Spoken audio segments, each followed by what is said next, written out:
I was city attorney for 10 years, so I handled a fair share of grand jury investigations.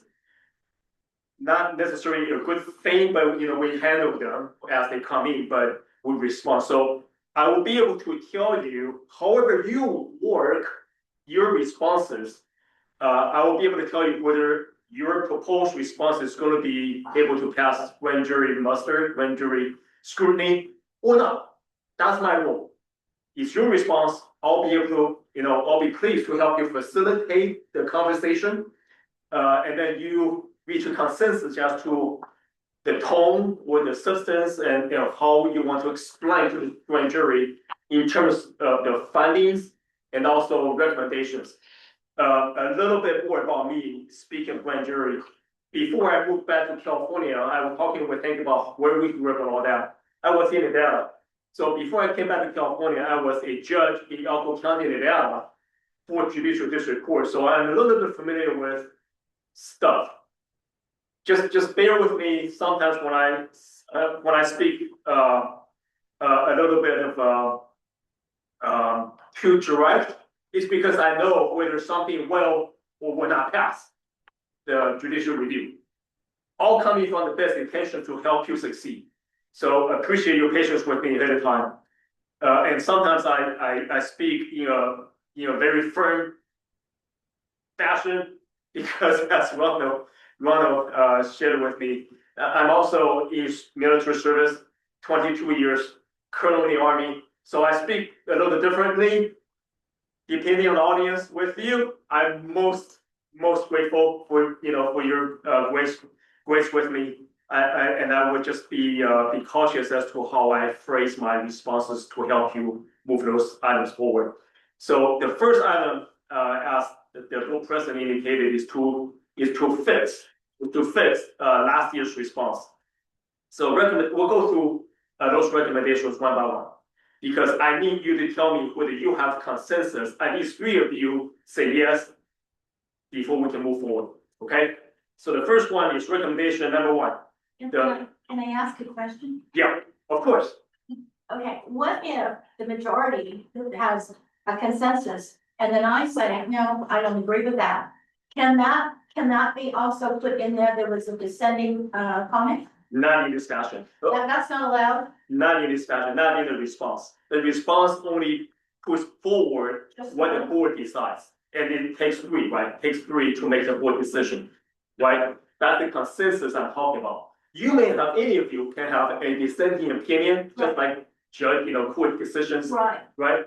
You can submit your own to the grand jury if you want to. You can. Anybody can. That's not representing the board now. That's representing your own opinion. Right, exactly. Right. So the board position will be the board position. Okay, that's good. That's it. I like it. You're coming from a military black and white. I like that. Well, maybe good, maybe bad. We'll see. We'll see that. Yes, sir. Yes, are you reading from the grand jury report itself? I can, but I'm also reading in verbatim of the proposed response for your consideration, because everything has to be stated as such in order to pass the grand jury scrutiny. You okay that I go ahead and read? All right, recommendation number 1. The Forest Hill Public Utility District Board of Directors should evaluate the benefits of staffing the vacant finance or business manager position in-house, or execute an engagement letter with the accounting services provider no later than September 30th, 2025. Now, I understand that the time has already passed. That's why my proposed response for your consideration before you tonight is this item, this recommendation has been implemented because at your February 11, 2026 board meeting, the board has evaluated the benefits of staffing this position in-house or contract with a professional accounting service to provide finance manager services to the district. And of course, I cited the legal authority to back you up. You can do that. And in doing so, you have decided, after evaluating the benefits, you have decided at this time not to staff this position in-house, but continue with the contract with LSL limited liability partnership, the accounting firm, to provide professional accounting and financial services to the district as the district's finance manager. The board will continue its evaluation from time to time, but for purpose of responding to this recommendation number one, this recommendation has been implemented. I want to make sure you have the flexibility to alter course if you choose. I don't want anybody to say you're locked in stone with LSL, but it's entirely up to you. This is your response. I'm just here to guide you to make sure everything will be fine with the grand jury. Okay, we'll just do like our normal, we'll go. Roger? Mark? I'm good with that too. I'm a little bit surprised that we didn't look at the finding number 3 that was up above. Because apparently we had to respond to that one too, but for recommendation number 1, I'm good. Oh, yeah, that's actually. Ron? Actually, I'm in favor of an in-house finance committee,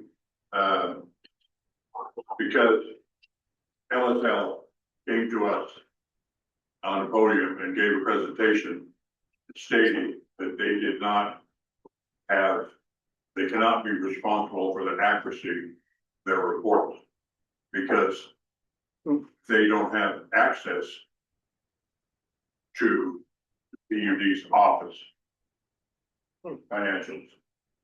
Ron, real quick, and I don't mean to cut you off, but just because tonight's potentially gonna be a long meeting. And I agree, you can have your opinion on that, but what do you think about the response that we implement? Do you like it, not like it, or is there anything that you'd like to add No, on our response? I guess I'm understanding, I'm not understanding, you mean, Or on this response, I should say? on this one here that we opened, that we responded from last year, right? Yeah, from last year's response. Oh, okay. And approved. So I just don't wanna get into the, because we're gonna have to go a lot into 2025, 26, where we, No, we didn't finish one. well, 24, 25 just got sent back because we didn't respond correctly. So that, So just to clarify, in the packet that was sitting on our desk, near the back is exactly what he just read. So this is the response that he read. Oh, so Steve has given us response? just a draft, just a draft. So just, Oh. we would not agree with the draft or not agree. It's in, Oh, I put that away Oh, because you put it- I'll get it out, because I didn't know how this was worded. I downloaded off the. Yeah. yeah, it wasn't, he He got us the agenda pack, or not the agenda, sorry. The agenda was sent out on Monday, but the letter wasn't finished being drafted until yesterday. So So we haven't had a chance to look I at it. didn't get it. I didn't, know. So we were gonna go over it tonight, and that's the part of it, so we were gonna read it tonight. Okay, well, are you done with, I don't. Here, Yes. Diane. I mean, I don't have that information. I don't have it either. Well, I guess, okay, so. So it's what he just read, Oh, so, and that's, this right here is the response. I wish we would have had this in advance. Well, he just finished it yesterday, so, Well, yeah, yesterday I could have looked at it this morning. I have it. Okay, but I do have, if it's my turn, there's still. I would like to clarify that my email is blocked again. your email's not working again. Sally, did you catch that? What Ron just said? No. He said his email's not My working. email has been blocked again. It was blocked for 5 months, almost 6, and now it's blocked again. Because it sent me back to Forest Hills Administrator to clear this up.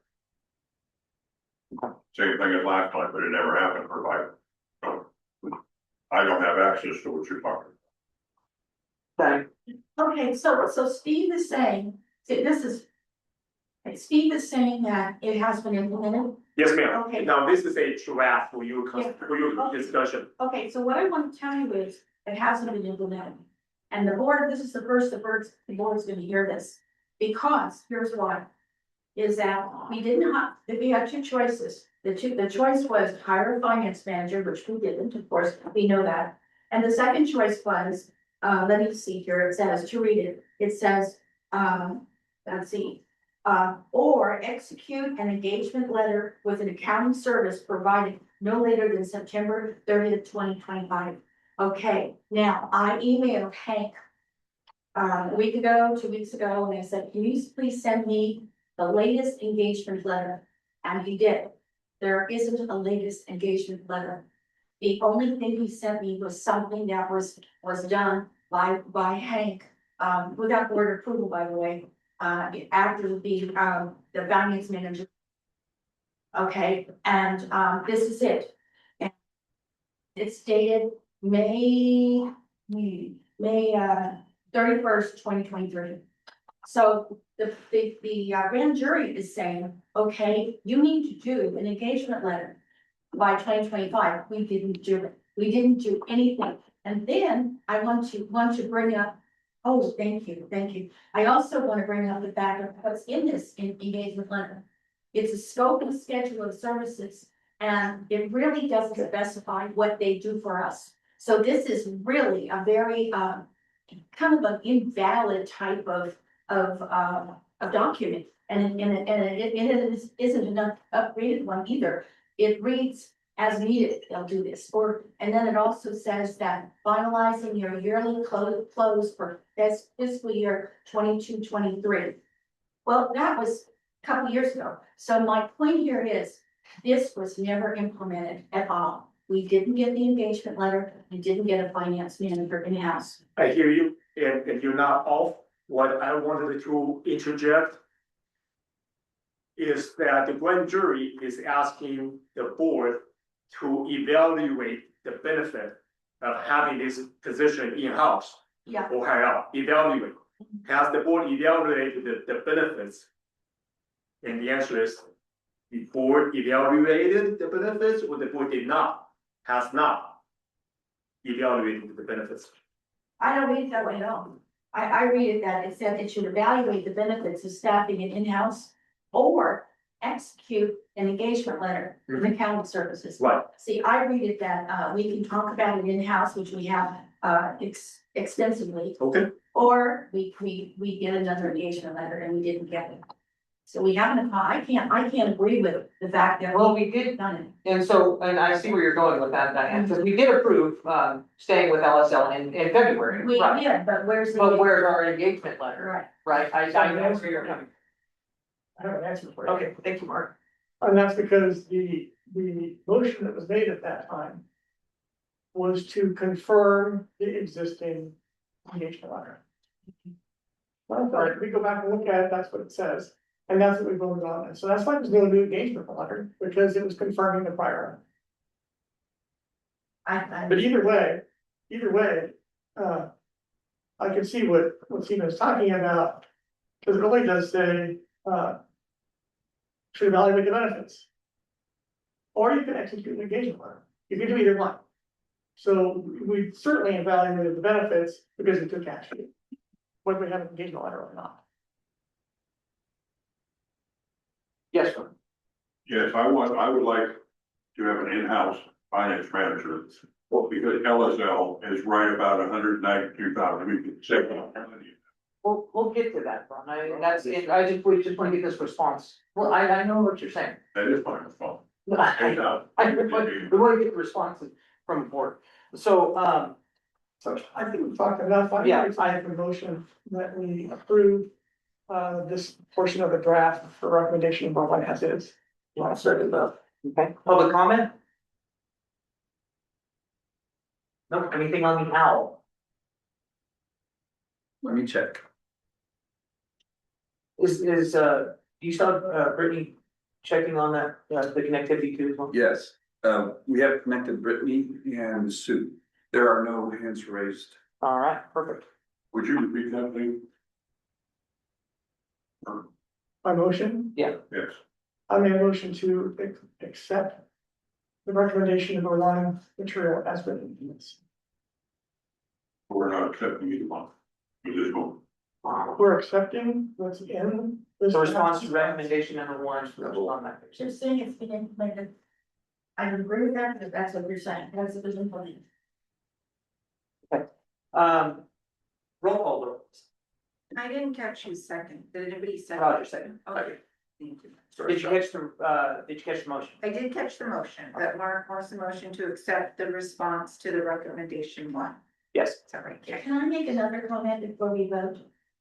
well, there, yeah, go ahead. I don't understand, I'm really having a problem with the latter three lines. Why is it at it makes it the last three lines, the largest accounting firm in California with an office in Sacramento, blah, blah, blah, blah, what a wonderful company. I have objected to those three lines. Let me see that. Oh, Or actually, no, go, keep, I got it. oh, do you have mine, should we share, we can share that. It's this one, this is what Steve wrote this, and then they're saying it's been implemented. Or decide to not stop position of LSL LLP. So it puts us at a disadvantage, I because we haven't received some. We can strike those last three. Or leave it in there, because Yeah, it doesn't. it doesn't matter a lot, but what it does say is that we did our, We have no question. we did our diligence Yeah. in looking. And this is not just some Hillside company. And that says that back to the grand jury, so I think that's appropriate to say to that jury. Steve, before we vote on that, do you think that those last three lines are appropriate to state back to the grand jury? I do, but it's not. Or yeah, could you, I'm just It's not a asking, deal breaker. it's appropriate. You can take it off. You can take it off or leave it, Right. but. Anyways, roll call vote, All right, President Chase Down, yes? Vice President Mark Bell, Yes, Treasurer Ron Thompson, Yes. Director Roger Pruitt, Yes. and Director Diane Foster. No, Motion carried 4-1. All right, recommendation number 2. Actually, real quick, Steve, before we move on Yes, sir. to that, Mark had a good point, at the middle of the page, there says response to findings F3 in the Placer County Grand Jury Response Compliance Report dated April 10th, 2026. Yeah. And it says finding, we didn't go over that. Do we need to go over that first, or should we just move along to the rest of recommendations? Really good question. The answer is no, we don't need to, because we're doing the updated response. So finding F3 says the Forest Hill Public Utility District Board of Directors failed to provide a timeframe for implementation of recommendations in the report titled Forest Hill Public Utility District Transparency and Governance, violating Penal Code Section 933.05, subdivision B2, specifically for recommendations R1, R3, R4, and R5. Providing such timeframe is required by Penal Code Section 933.05, subdivision B2. Because we're doing this, we're concurring with the finding. So basically, they're saying our submittal was fine, except we didn't meet the technicality requirements. They issued no opinion pertaining to the board submittal, only finding that it did not meet the technicality requirement in that penal code section. so Steve just asked you to kind of go further with that. I think you read from their report. And on the next section called required responses, there's one that says Forest and Public Utility Board, District Board of Directors required to respond to F3 and R3. Right, and that's the F3 is in the findings of that. This is in their response compliance report. This is their audit of the response we submitted. And hence they opine in F3 that we failed to meet technicality, the time frame requirement in the penal code section. In recommendations R1, R3, R4, and R5, and we're going to them. Okay. All right, can you lead us through recommendation number 2, please? Yes, sir. So recommendation number 2 is the Forest Hill Public Utility District Board of Directors should prepare and approve a strategic plan at the next fiscal planning cycle, 2025 to 2026, and update annually. My draft to you for your consideration is this. Recommendation number 2 has not yet been implemented. The district is in the process of seeking qualified persons or consultants to provide strategic planning services to meet the district's long-term vision. In consideration of the district's annual operating budget, capital expenditures, grants, and other sources of income, the strategic plan will analyze strategic risks, opportunities, and succession planning that extends to the district's ownership and operation of Sugar Pine Reservoir. It is anticipated that qualified strategic plan consultants or facilitators will be contacted on or prior to August 28, 2026. After engaging the consultant, the board anticipates to work on the strategic plan, review and approve said plan well before the district's next fiscal planning cycle starting July 1st, 2027. The board expects to review and update the strategic plan annually. For your consideration, because I don't think that has been done, you tell me. Yeah, so Roger? Nothing? Mark? So based on what's there, I actually have a question to Hank, I think. Are we in the process of seeking qualified persons?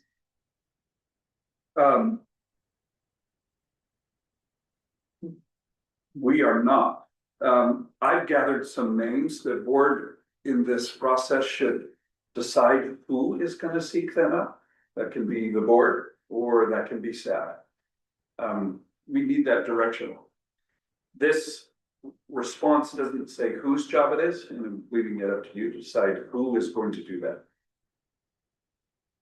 Okay, and then, the other one I think is a kind of a minor issue.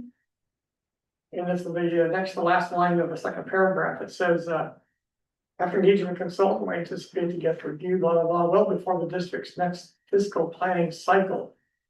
Starting July 1st, 2027. That's what our next fiscal budget is. Yeah, not the actual plans. Well, this is fiscal planning cycle. Yeah, Okay, so that would mean that we are getting one done in August. we usually start our fiscal planning cycle in May. Around there, Yeah, that's the budget. but So- yeah, but I mean, that's part of it, right? Yeah, and so that, I guess I was looking to perhaps we just change that to something like May. Yeah, like our May board meeting.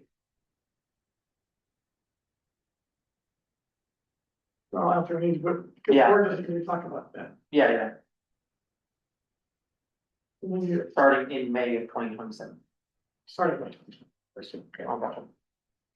Take off my first May 2027, that's close enough.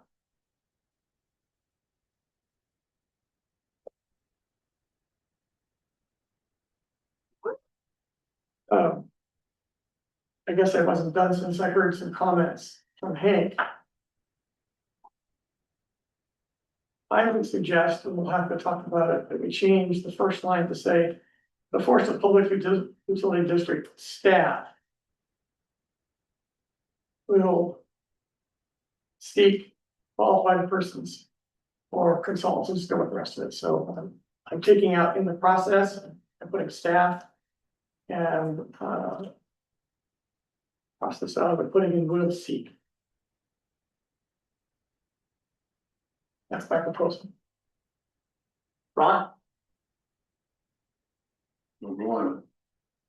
Let's move Diana? Okay, well, I'm still a little bit confused because this, it's very specific that we're supposed to have a time frame. And I'm not, first of all, what I'm hearing is that that staff hasn't even seeked out these qualified consultants. And number two, where is the time frame to have seek them out, hire them, and come up with a plan? I don't see that in here. It is anticipated that the qualified strategic plan consultant or facilitators will be contacted on or prior to August. The end of August of 2026. These, I think, are just placeholders, if I'm not correct. So Correct. it was just kind of something, it was just kind of draft You decide. language, we decide Yeah. on that. No, we can't because we don't know. Well, we haven't directed, we haven't decided that and hasn't been agendized yet. And also too, that's gonna take some time because we have to approve the consultants, they charge money, so the board has to approve this. Mhm. So I mean, this is so ambiguous.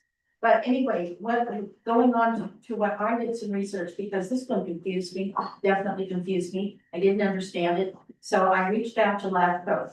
Steve, are you familiar with? I am, Okay. thank you for asking. Okay, and I reached, and the person that I actually had a long talk with is Josh Alpine. Because I know him and he's also on LAFCO as well. And so, he has informed me, well, first of all, this district, it's not our fault. But it's 15 years behind the landfill examining us. And, and this Josh explained to me that they had a meeting last month. And, regarding the grand jury stuff about us.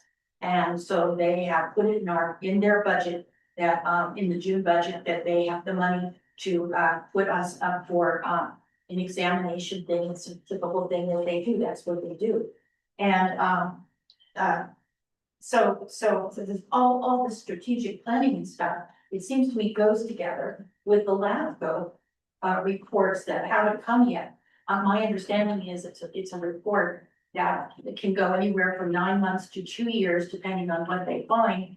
But they won't start until the end of this year, is what Josh told me. So it seems to me that they kind of go together. You know, I mean, am I wrong, Steve? Is there no connection at all? No connection at all. I'm not gonna say you're wrong, but no I connection at all. mean, I don't know, I honestly don't. The strategic plan is the board's plan, is the district's plan, not LAFCO plan. Has nothing to do with LAFCO. LAFCO will do its own review. Well, the reason I was thinking about the connection is because, the LAFCO will examine a lot of stuff, including whether we have a growth, a growth in population. If we do, then we build the radial gates and raise the dam. Well, that's what LAFCO, I think, is supposed to address. We have something going on here that's costing us a lot of money, like up to $1 million so far, is environmental reports and everything to look at building the radial gates. Yes, the public is very opposed to this. The district the staff is asking for a 47, 48 or something like that extension. To wait and see if the population grows. I'm opposed to that because it hasn't grown before. And anyway, it's kind of, I'm just saying, that's, I think it's connected. Anyway, I could be wrong. So, is that what you got? That's all I have. Okay, so with that, I think. Because we do have to work out, and this response doesn't have to be, responded till, September, correct? September 28th. September 28th. So we'll have, Closer, what do you think? I think we are. I'm not saying we should push it, but I'm saying something like this August 28th deadline here. That's kind of an arbitrary number. So, I think what we could probably do is, because it is anticipated that qualified strategic plan consultants will be contacted on or prior to August 28th.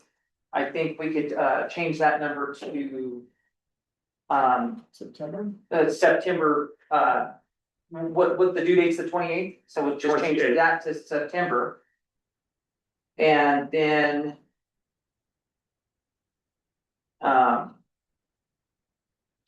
we can, and then change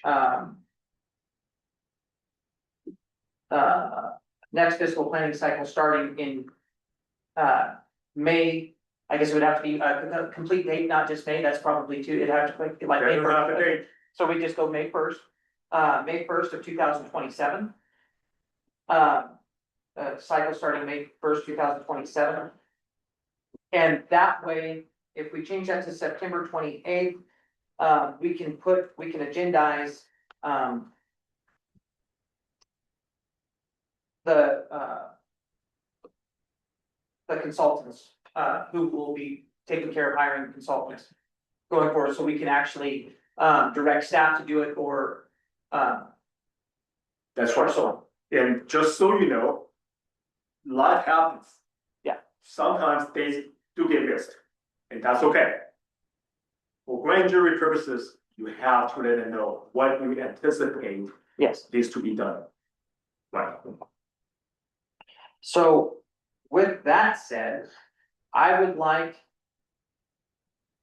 to make a motion to adopt the written response for recommendation number 2 with changing the August date to September 28th, 2026, and the July 1st, 2027 date to May 1st, 2027. And allow me to also clarify, so, and also make a change to the first sentence in the first paragraph. That the district staff will seek qualified persons. Oh, yeah. Well, no, not that part, because we haven't identified that in the meeting yet. We haven't agendized that, so we will agendize that hopefully by this next month's meeting, and then we can actually get. So the Forest Hill Public Utility District is in the process of seeking qualified persons, but we haven't identified who's going to do that yet. Okay, it's up to you. Yeah. Can I ask a question? I just realized something. When, you know, I made a big deal, I mean, I really spent a lot of time on this. This is what the grand jury recommended, but yet when I'm looking at Steve's stuff. See it. I think we're supposed to put in, recommendation 2 will be implemented. Yeah, it's up above. It's up above it. Yeah, right here. Right It has here. not yet been. Yeah, so but that's not what that says. That it should be, that's what the. Well, it's The grand jury was. has been implemented. Will be implemented within a specific time frame. Or, It says has not, this is what Steve had, has not yet been implemented. It's this one, number 2. It should say will be implemented within a specific. This is what the grand jury complained about, that we didn't use this language. That's my point here. Steve, do you have, and I do have a motion on the floor, but do you have an explanation for that? I do, so going with Diane's comment, because she's spot on, we have to be careful what the language the grand jury requires. Okay, let's just see real quick.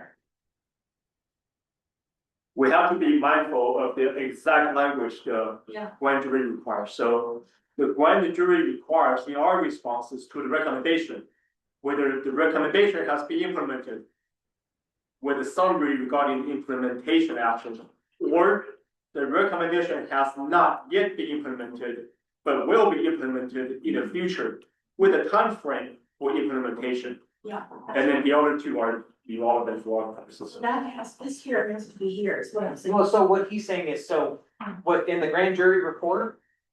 This is it, that's what the wording says.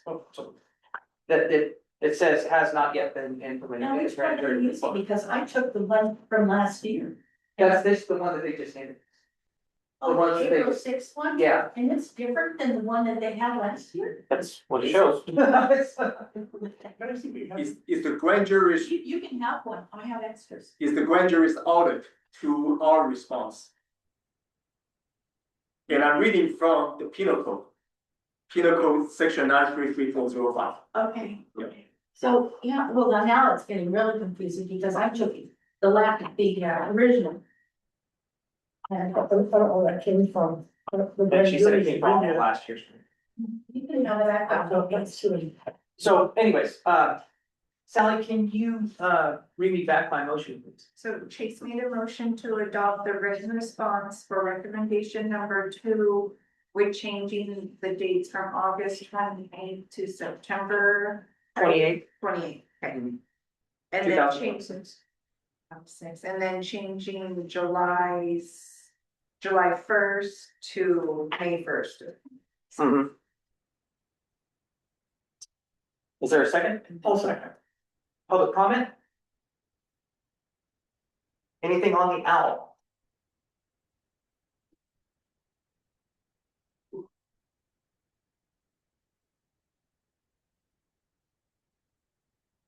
No, Okay.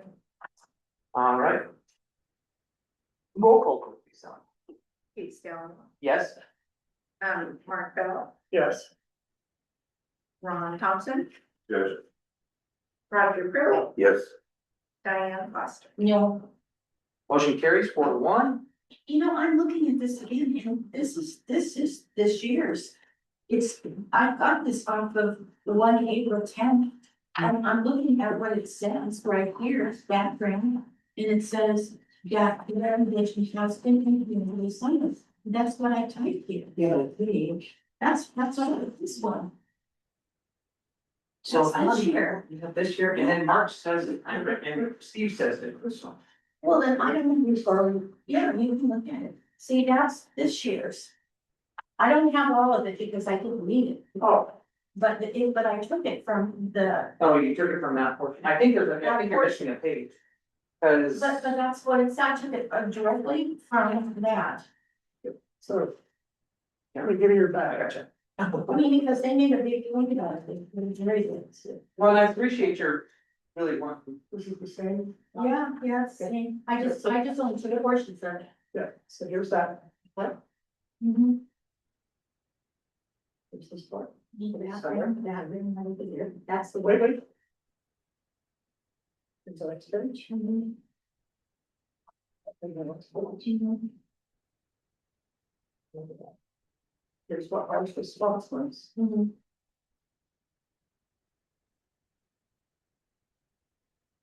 Of the forms. And here. So that You you, got all of this. okay, husband, And this was exactly the same as what this had to do starting.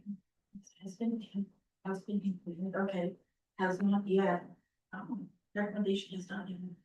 Why did they choose it? Well, and from the beginning to the end, well, because they didn't find it. Yeah.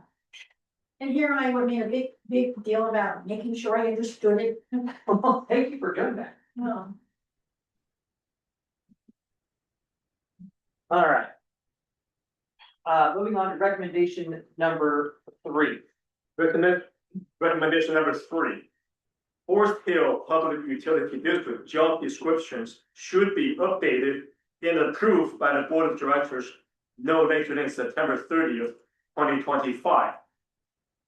Now, after hearing the board's conversation regarding the last two, I'm inclined to modify what I propose for your consideration. My recommendation now is recommendation number 3 has not yet been implemented. And the explanation is that the Board of Directors is reviewing updates to the district's job descriptions, but anticipates to complete its review at its September 9, 2026 board meeting. Because I understand you still have 2 more to go. More than two, For just the job description. more than two. There's more than 2 in the job description? Well, unless, is he not gonna do the finance manager, or is that something we do? We have not tasked him with that. We didn't. Well, My understanding was just job description, that's what the But I graduate. think we'll get to that. So anyway, we have more than 2, but either way, but we do have more to go, yes. And also, there's one that's missing that we've never done, is Vince Long's position. We have an employee that doesn't have a job description, that needs to be done as well. And the board has mentioned it, and we haven't talked about it, but that should be included also. I believe the compensation. Well, hey, range are- Let's go, Oh, let's start from oh, beginning and we'll get back to that. okay. Okay, Roger? Good. Mark?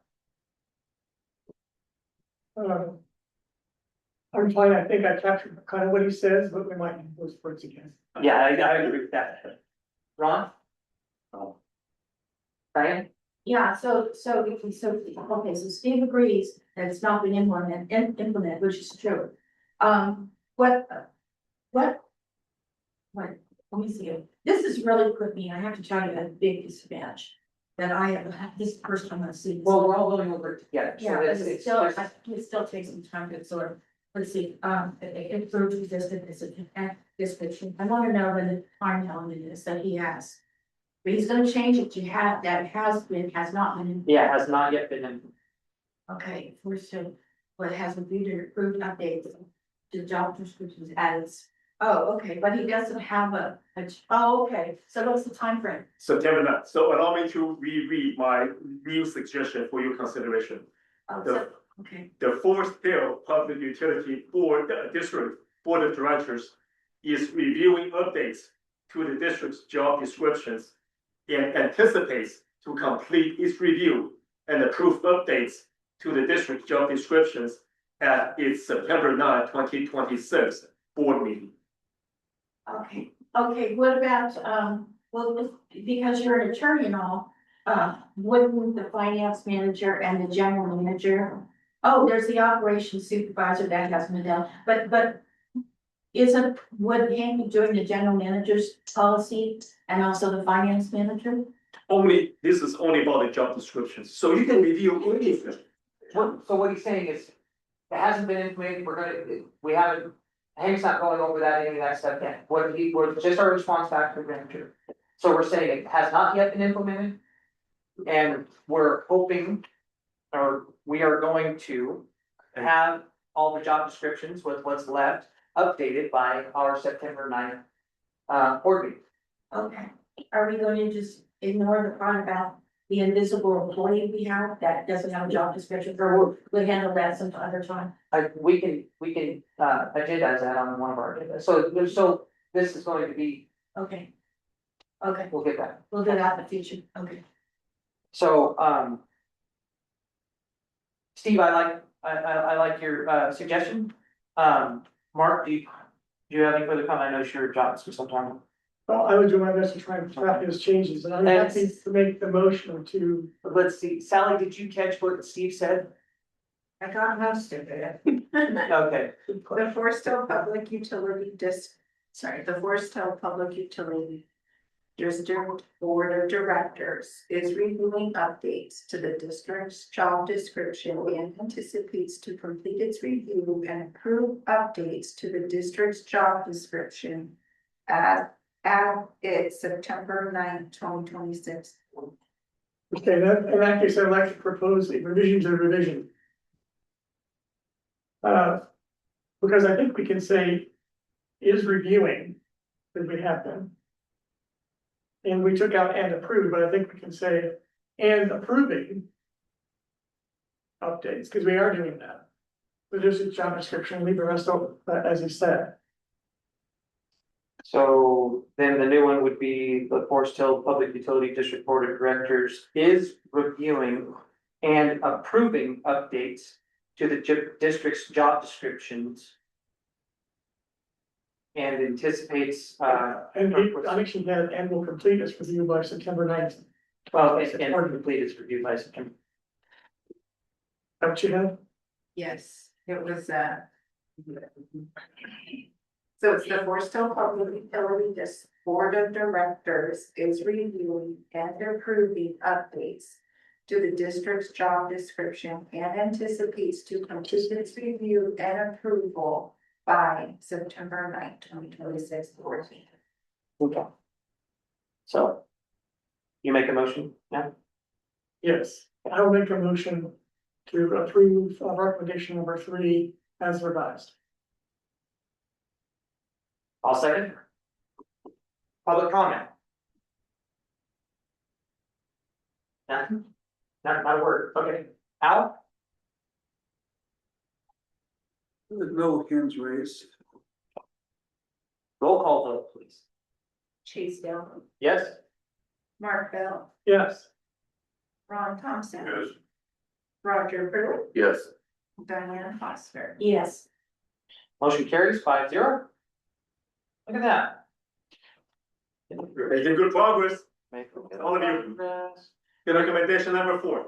Can I take you back real quick? I need clarification on recommendation number 2. Who is it that is going to seek these persons? So we're gonna agendize that. Okay, so you want that on the agenda? We're gonna to make a agendize that decision at the next Yes, regular meeting. what did Hank just say? he was wondering who was gonna be seeking the qualified persons for recommendation number 2. I said, we'll agendize that. Oh, the consultants and stuff? Yeah. Oh. And you said what? We'll agendize that, vote on it. Oh, okay, the next, on the next meeting, okay, Yeah. so we'll have names in it, but it's, Well, then we'll agendize, point out who go get the recommendation, oh, whether it's gonna be the board or staff. oh.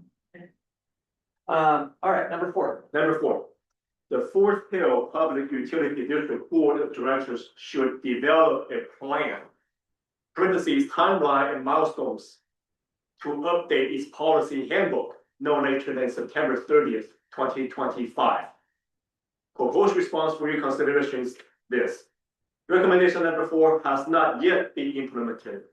The Forest Hill Public Utility District Board of Directors has been reviewing approximately 1 policy per month, allowing for focused discussion and thoughtful deliberation on each item. Due to the collaborative nature of this process and the time required to obtain full board consensus, each policy revision may take several months to complete. This ongoing approach ensures that policies are carefully evaluated and reflect the board's collective judgment, and the district anticipates that the update to the entire policy handbook will be completed by December 31st, 2026. For your consideration and discussion. Roger? Mark? I'm pretty good with everything except for December 31st, 2026. I mean, that's like no way. There's 88 running policies. Yeah, I counted 76, the difference between 76 and 88, when you're talking about what a month Right. is insignificant. So, I think we just need a date in there. Yes, sir. And is that the furthest out we could probably get away with? That's the most flexible, date that I think will pass muster. Okay, Yeah. And good then. allow me to reemphasize, those are your best anticipated milestones. Yeah. Life happens. Sometimes those dates have to be pushed back because there could be further discussions, further conversations. Until the board reaches a decision, there's no decision. So the board has to reach a decision and it will take however long it takes. Ron?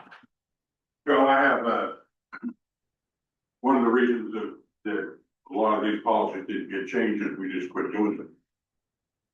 I would like to move back to maybe 2008 and when Tamara, what's her name? Camera West. Tamara West, what she did is she would revise the policies. She would bring in like 8 to a meeting and they would be approved. To the minutes, yeah. I would like to see that so we could expedite this. Mhm. I mean, there is no way we could do this before probably September 28th. It's just Or December 31st. somebody with, we could pick the next meeting perhaps. But, that would expedite this whole thing and get rid of those updates because they complained about that before. Mhm. And there's some still in there and about 12, Oh, yeah, oh, for sure. something to think about. Diane?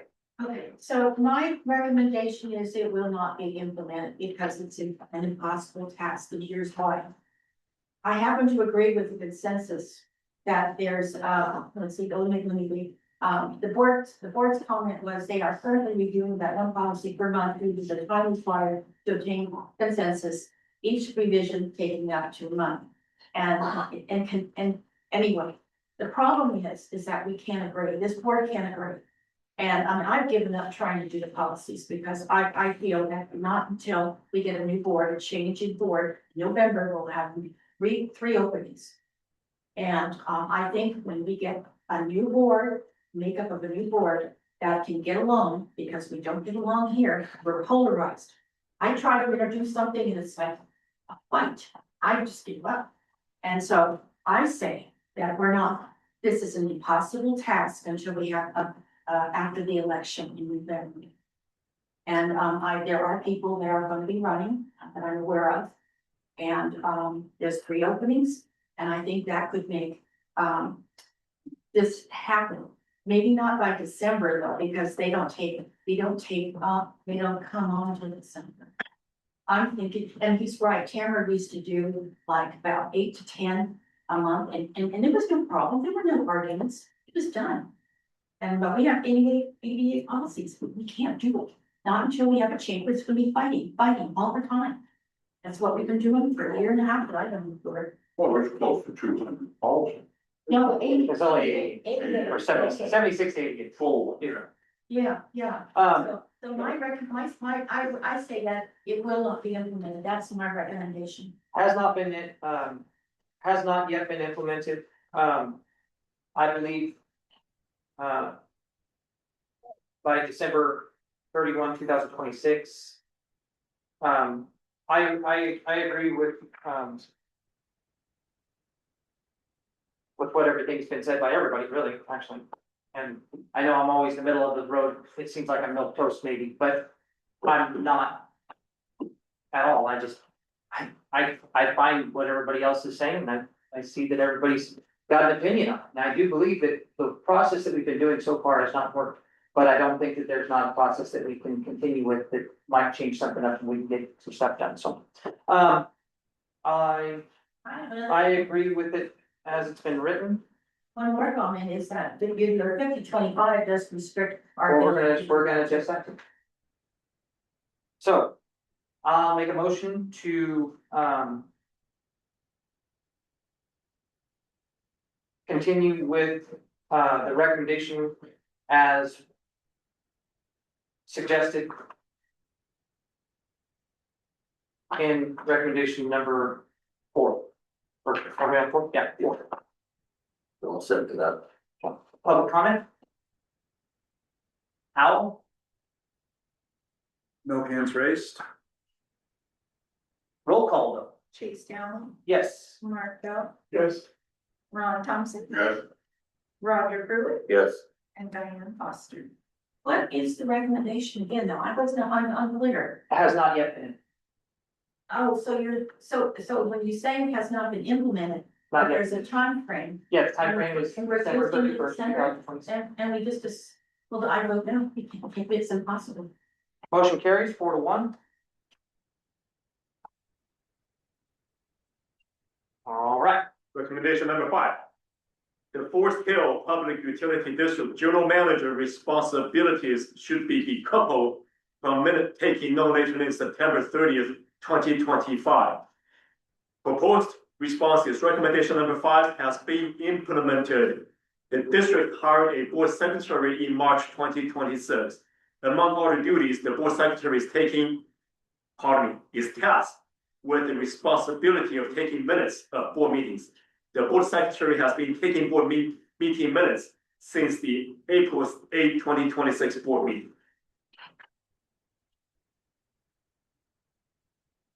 For your consideration.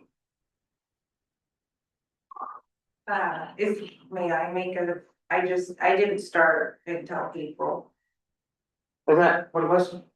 Oh, yeah, I got it, it's March of 2026, so you weren't actually, yeah, you weren't prior till April of 2026. Yeah. Yeah. Roger? Okay, Mark? I'm good. Okay, Ron? well. I would like to see the board secretary take over the owl, because that's part of the minutes. That's a verification of the minutes. Yeah, we can get to that, but just as this response goes.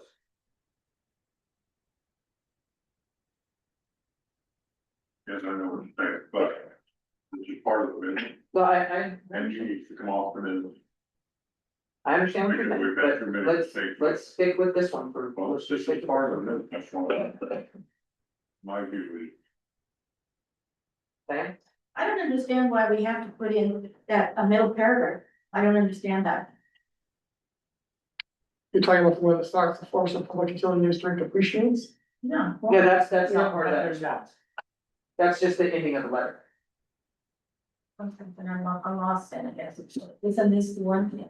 Yeah, so this is the recommendation. Oh, This is the end of, this is just let's say the Forest Hill District appreciate, not, Oh, so it's oh. just this piece. oh, got it. Oh, I see. Okay, this would have been better if I could have read this yesterday. Let me read it again. Would you listen first? Where's there's 50 minutes? Okay, yeah, that's good. Okay. Mhm. So I'll make a motion again to, continue with, As revised. approve, oh, yes, I forgot. Yes, we do have to revise March to April.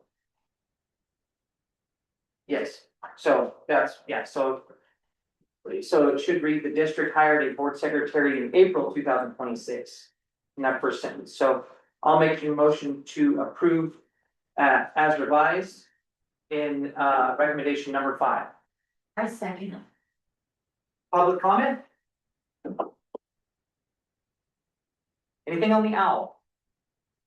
No hands raised? No hands raised. All right, coming back. Roll call. Alright, Chase Down, Yes. Mark Bell, Yes, Ron Thompson, Yes, Roger Pruitt, yes, and Diane Foster. Yes. Motion carries 5-0. And that, ladies and gentlemen, is our 2024-2025 response, Updated response. updated response. Yes, sir. So allow me to seek clarification if I could. This particular updated response is not due until September 28th. Mhm. Ideally, once the board is good with it, it can go back to the grand jury. I am not certain, we can do that at this point because of recommendation number 2. Unless we revise it to say that the district staff, you wouldn't know until you have the board meeting. Okay, so we will hold on to this until your board meeting happens to discuss that item. So But then don't we'll mention have it. to kind of do both of those things. You have to let me know by September 28th whether this is. Right. Okay, got it, thank you. So once again, Steve, you're referring to just one recommendation for the 26, 20, 25, 26, is that where we're at? No, that was for Oh, number 2025, two. that was number 2, recommendation. Oh, so you want to hold up on that? Because we have to see who did, we're gonna be doing the consultants. Oh, yeah, okay, got it. All I right, can really states it there, it says we're in the process of, and we aren't. So that's why he's saying, when we change this, it says in the process of, we're not in the process of, because we haven't taken any action. yeah, we're not, we So haven't, we have a board meeting. Yeah. We will be in the process of. oh, Unless we say the district will see qualified persons without specifying who is going to do that. But it's up to you, this is your response. so we could say that, the district will see what. I mean, we haven't voted on it yet though, so it's tough to tell, you know, I mean, Without specifying whether a board member will, or will this be a staff member doing it? I think we're better off waiting. yeah, I think so too. Yeah. Can I take a potty break at some point? Yeah, go ahead, Diane. Oh, thank you. Okay, we gotta move on to this next one. Well, I was going to say one more thing here. Since we don't really want to have this come back. Do we need to make a motion? We've done this in the past, we authorize Chase to sign this document for us, and it's on here, it's part of his responsibility. I don't think we need to do that. I appreciate you asking, you're very wise, typically that would be more efficient. In this case, the response has to come from the board, so the board president has to sign. Okay, so we don't need to authorize him to sign, because he is the president, he can sign. That's right, Okay, because you have all agreed to the responses. Okay, gotcha. A very good question, yes, sir. All right, let's move on to, well, we have to wait for sure. Oh, yeah. And then we're to next. okay. So we gotta- Actually, let's can we take a 5-minute recess here, so people can use the restroom? We only have one of them, right? Yeah. So we gotta wait. Or outside. Little boy's tree, right? That's a man's tree, Roger. Man. What's your? What did you do when you were 13? It's a man's tree, that's not. Okay.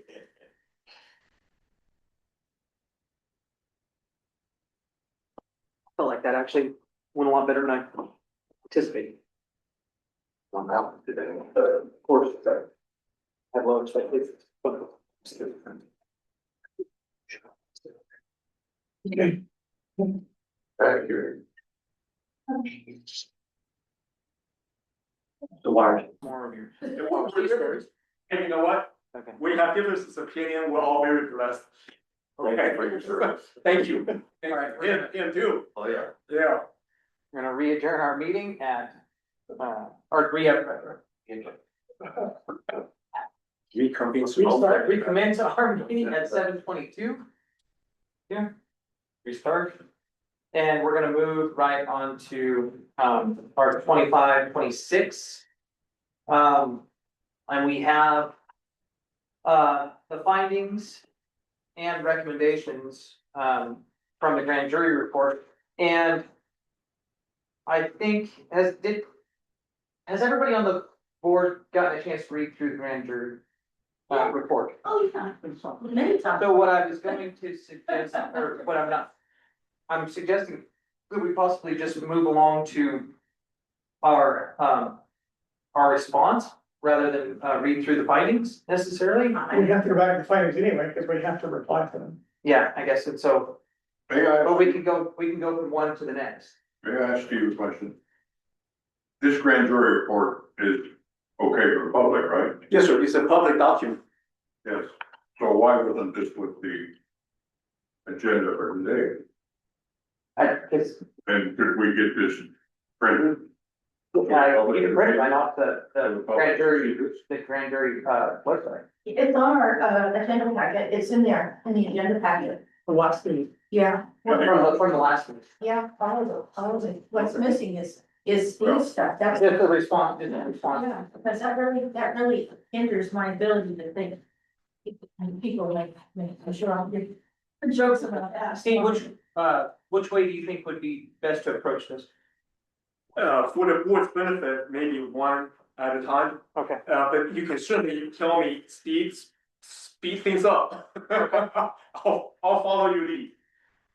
So we have findings to go through and then recommendations as well. Mm-hmm.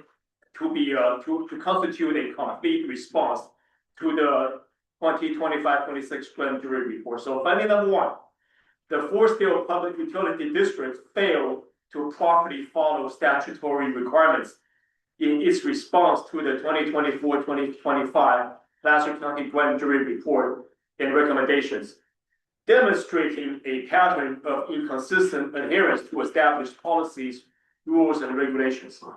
So the board has options. The board can concur partially, or disagree wholly with any of the findings. Okay, Roger? I'll look at it. Mark? So.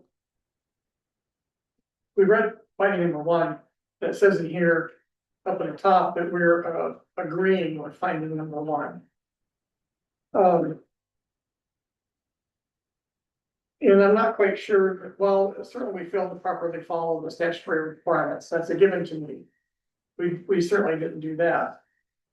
I'm not so sure that that demonstrates a pattern of inconsistent adherence to establish policies, rules, and regulations.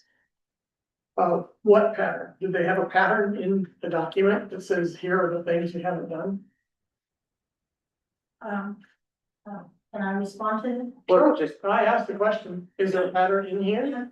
Yeah, when you read it, is that appropriate to respond? yeah, go ahead. Okay, when you read the document, what it does point out is that there's a lot of policies that have been ignored in our district.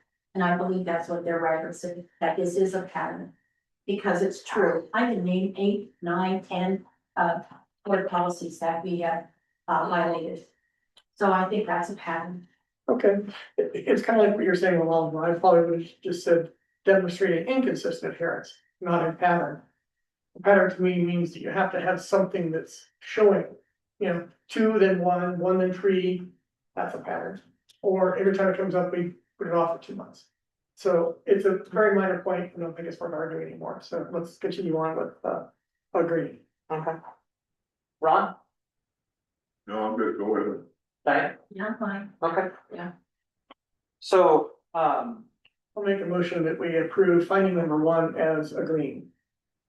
so it would be, what would be what's the proper responsibility? That'd just be, If we concur, if the board concurs, the whole thing goes out. okay. We don't even include it. Yeah, so Yeah.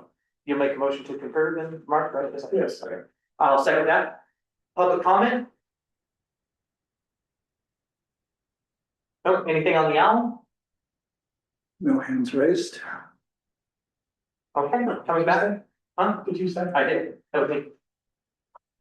Roll call. Could I just double check that motion? It was Mark made a motion to approve the findings, To concur with the findings. to concur. Can we change that to agree? Because concur is not one of the options. So You're right. Yes, sir. you're making a motion to Agree. agree With finding number 1. with finding number 1. Okay, and then Chase second motion. Yep. Okay, roll call vote, Chase Dowling, Yes, Mark Bell, Yes. Ron Thompson, Roger Pruitt, Yes, and Diane Foster. Yes. motion carries 5-0. All right, moving right along. Finding number 2, poor communication and mistrust among directors and staff have affected collaborative and timely decision-making at the Forest Hill Public Utility District. Roger, I'm good with it. Mark, I think you nailed that one. yeah, Ron, No, I'm good. okay, It's true, yes, I agree. so I'll make a motion to, what was it, what was the options that we had? Agree. To agree with. To agree with the plan. Can I get a second? Oh, I'll second. Okay, thank you. Public comment? Okay, coming back, anything on the owl? No hands raised. Okay, roll call vote, please. Chase Dowling, Yes. Mark Bell, Yes, Ron Thompson, Yes. Roger Pruitt, Yes. Diane Thompson, or Diane Foster. Yes, Motion approved, 5-0. Finding number 3, the lack of onboarding and annual training has resulted in conflict between directors and operational misalignment with the general manager. Roger, Well, I'm good. me too. Ron? Diane? yeah, I'm good. Okay. I'll make a motion to agree with the findings.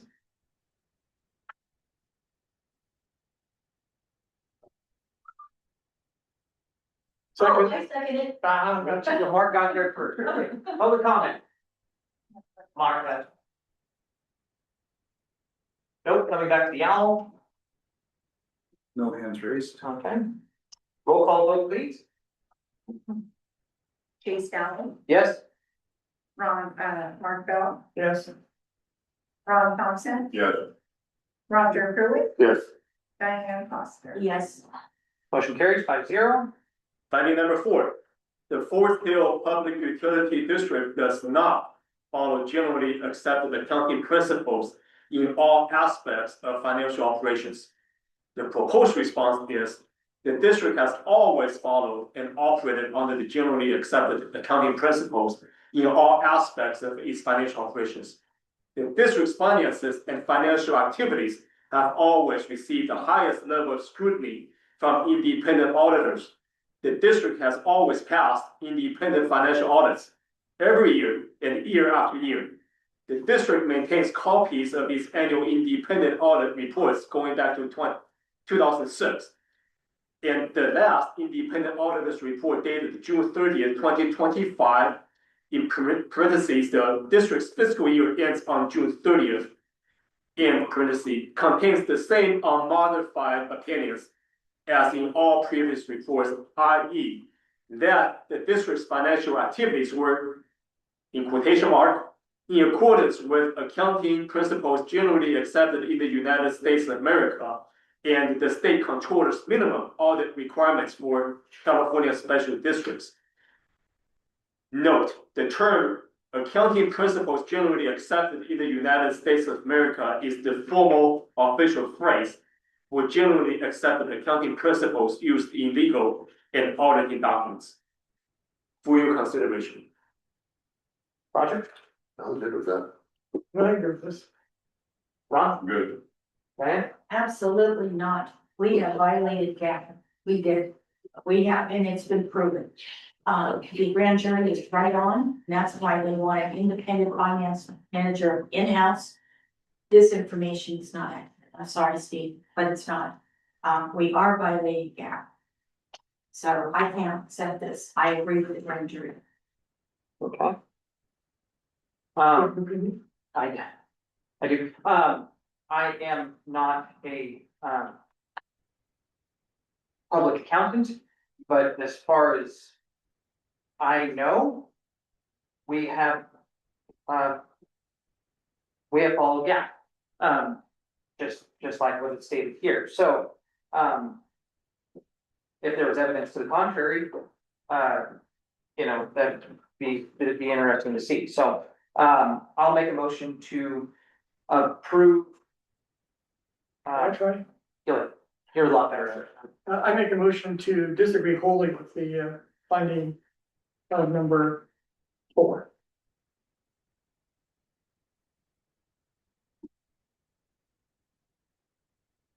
I'll second. Public comment.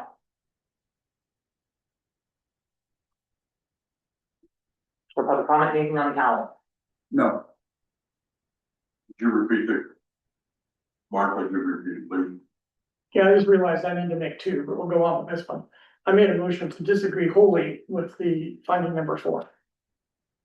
This one here, number 4. In other words, they're saying that we follow it.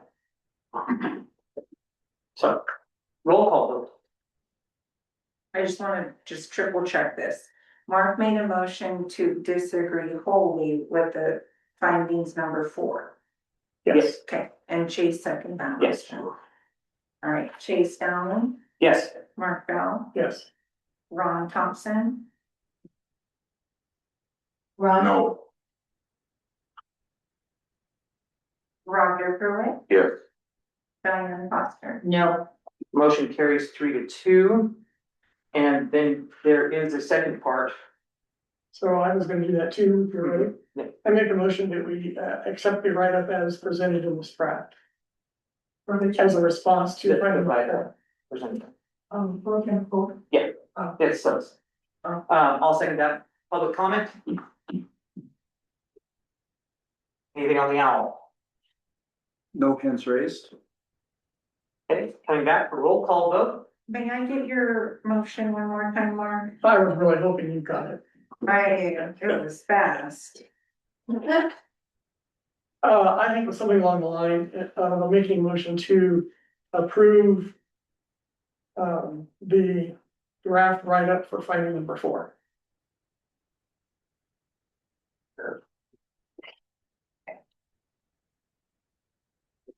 And Chase Dowling. Yep. Mark Bell, Oh, I thought you said, I seconded, but yes, still, yes. sorry. Yeah, you're good. yes, Ron Thompson. Roger Pruitt Yes. and Diane Foster. No. Okay, motion carries 3-2. Now, I have a question though, please. Yes. I'd like to put an answer from Steve. Steve, where did you get this information? Because it really contradicts what we've been observing. From the auditor's report, really good question, from Oh, the auditor's report, really? financial audit, correct? That, and I put in quotation marks so you can see exactly what they said. So that's where you got it then? Yes, ma'am. Well, they're gonna be in the shop this year and they know that it's 37 checks missing. Okay, You know. let's move on to finding number 5. Yes, sir. Finding number 5. Directors fail to ensure adherence to segregation duties in the financial management of the Forest Hill Public Utility District. The proposed response for your consideration is that the board partially disagrees with this finding. The board of directors continuously evaluates the benefit of staffing its finance manager position in-house. Until the district has an in-house finance manager, the district contracts with LSL Limited Liability Partnership. We went through that before, to provide professional accounting and financial services to the district. Segregation duties exist in managing the district's finances. As an example, the district's account payable clerk processes invoices and forwards them to the district general manager for review and verification.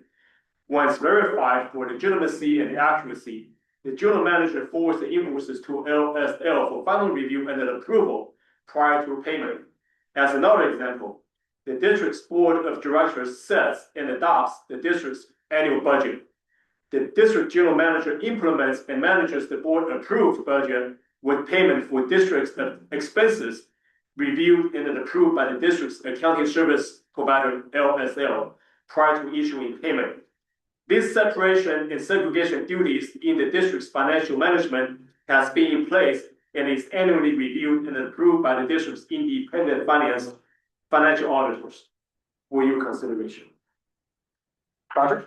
I'm good with it. Mark?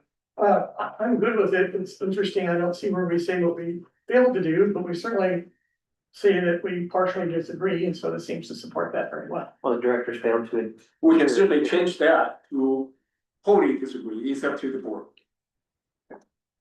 Ron? And again, I'm supporting an in-house finance manager, period. Because we don't get the financial statement that we need to be They're saying, fiduciary responsible. Steve is saying everything is fine. That's what Steve said.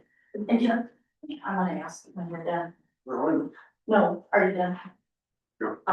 Again, Steve, can I ask you, Yes. where did you get this information? From your financial outlets, but having said that, this is your response. This is only my suggestions. Well, it looks to me like it's your response. It is my suggestion for you to consider. Well, I think that's. You will respond however you want to. Well, this board's taking the easy way out, but let me clarify though. Yes, ma'am. Is your response was based on, was it the auditor or LSL? Your audit, I have no contact with LSL, Oh, only your audit reports online. okay, and that's Rand, correct? Yes. Okay, Rams. yeah, okay. That's all I have to say. But- It's free, of course. I really want to emphasize, this is only my suggestion for your consideration. You decide how you want to respond. My job here tonight is to make sure whatever response you decide and agree on is going to be legally satisfactory to the grand jury. There's another line in here that I don't think we need to add. I think just saying that the district contracts with LSL LLP is plenty enough. I don't think we need to add the largest county, it sounds like it's a billboard for LSL. We already contract with them. I don't think that we need to necessarily state all their stuff, but people will look them up. It's good. We've done our due diligence on that portion of it. So you're suggesting deleting between the two commas? The LSL LLP period.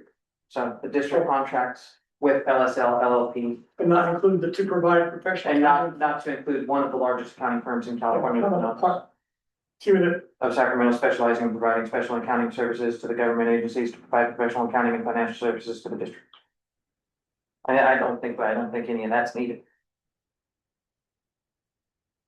I mean, that's just me. I agree with you. I don't think any of that is needed. It is like a billboard for. Yeah, it's just kind of, so. It's an English thing, I need to find my way through this. So there's a comma right after LLP, and there's a comma after government agencies. where's government agencies on? I'm trying to find it. It's right around here. Oh, you're talking about way down here. Yeah, so. No, I'm talking about just the first paragraph, first paragraph. First paragraph. Yeah. So period here, I'm- And strike them all. Please. okay, That's a comma. Yeah. This is a comma. This, oh, This there, is a oh, mod- okay, that one there, okay. this is a modifying phrase, we can take that whole phrase out. I But I'm see not what sure you're we saying. can take out the rest of it. Yeah, to provide, yeah, in between, to provide professional accounting and financial services. I think we need to leave that part in. Yeah, we could leave that part. You are correct. So we could do comma and then strike. But, no, we don't need a comma, that's a, Just a period. Well, it's LLP. Oh, yeah, then there would just be a period there. no, it's LLP. Yeah. The LLP to provide professional accounting and financial services to the district. Yeah.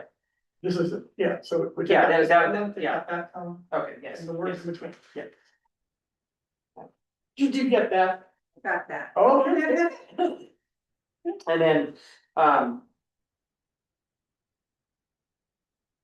segregation of duties, exists in managing the district finances. As an example, the district's accounting payable clerk crosses invoices and forwards them to the district manager or general manager for review and verification. Once verified for legitimacy and accuracy, the general manager forwards the invoices to LSL for final review. So that is our current process. Can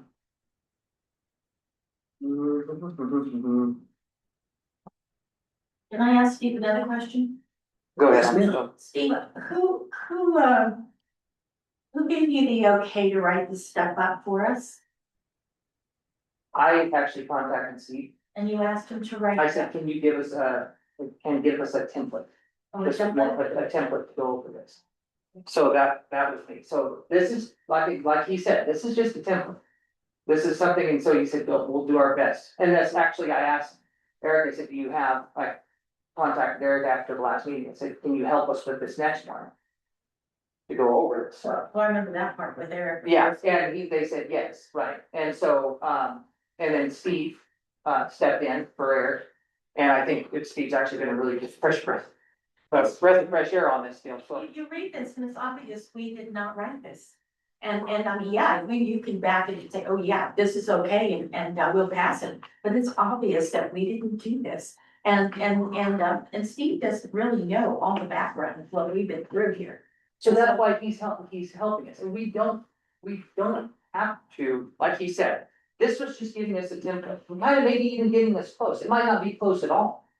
Right, but I tell you what was close, I mean, we went through findings number 1, 2, 3, right, with the 505050, right, I mean, that we all concurred on this, obviously, but. So, and even in, their 2024-2025, and helped us through that, so. This is just it's just a draft, we can make it our own. Or discard it, but I mean, he comes pretty close to, But I don't even, I totally don't, it, I mean, the obviously. grand jury doesn't agree. But obviously you don't agree, but like the board of directors continuously evaluates the benefits of staffing the finance manager position in-house. Until the district has an in-house finance manager, the district contracts with LSLL. Yes, I mean, we're stating the fact, that's, She never got an engagement letter, did she? but we still contracted with them in February, we voted on it as a board, Well, yeah, we did. I've already commented on that. Yes, I'm not- so- No, no. With that said. I'd like to make a motion to disagree partially with finding number 5 and approve the text below that as modified by Chase. I'll second that. Public comment? Al? There's a hand raised.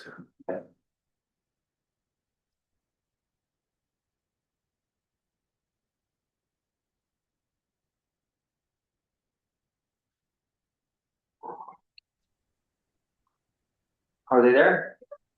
Yeah, I'm here. I am so distressed listening to what is going on here. You guys are acting like the grand jury is nothing. The grand jury is telling you you're not following GAAP. I've been saying it for years. A really minute example is you have one person in control of, say, accounts payable. They're setting up all the vendors. They're setting up and approving all the payments. And it's the same person. There's no segregation. 2, general manager should not even be in the accounting. You need a finance director, like the policy says. And going by what a cursory auditor says is ridiculous. There's a disclaimer on the audit. They're saying, hey, we don't know if it's right or not. We're just going by the information we're given. If you have a seasoned finance director handling the customer's money, it's going to be a lot safer than having one person, no separation of duties. Hank should be the general manager of the water division, not finance. He can work with the director if they have a project and on the budget, but the finance director, as it always was when Roger was here, is in charge of the budget, not the general manager. And I really, really wish you guys would take this seriously because it's set up to protect the public's money, the ratepayers' money, and confidence. Are you good, Sue? Yeah. Okay, thank you. And I'd like to go on record as saying that Sue's background from her career was finance. Mhm. So she knows what she's talking about. She is not just a person in public just giving an opinion. Her background is finance. And she knows all about GAAP. So I do want to make that point.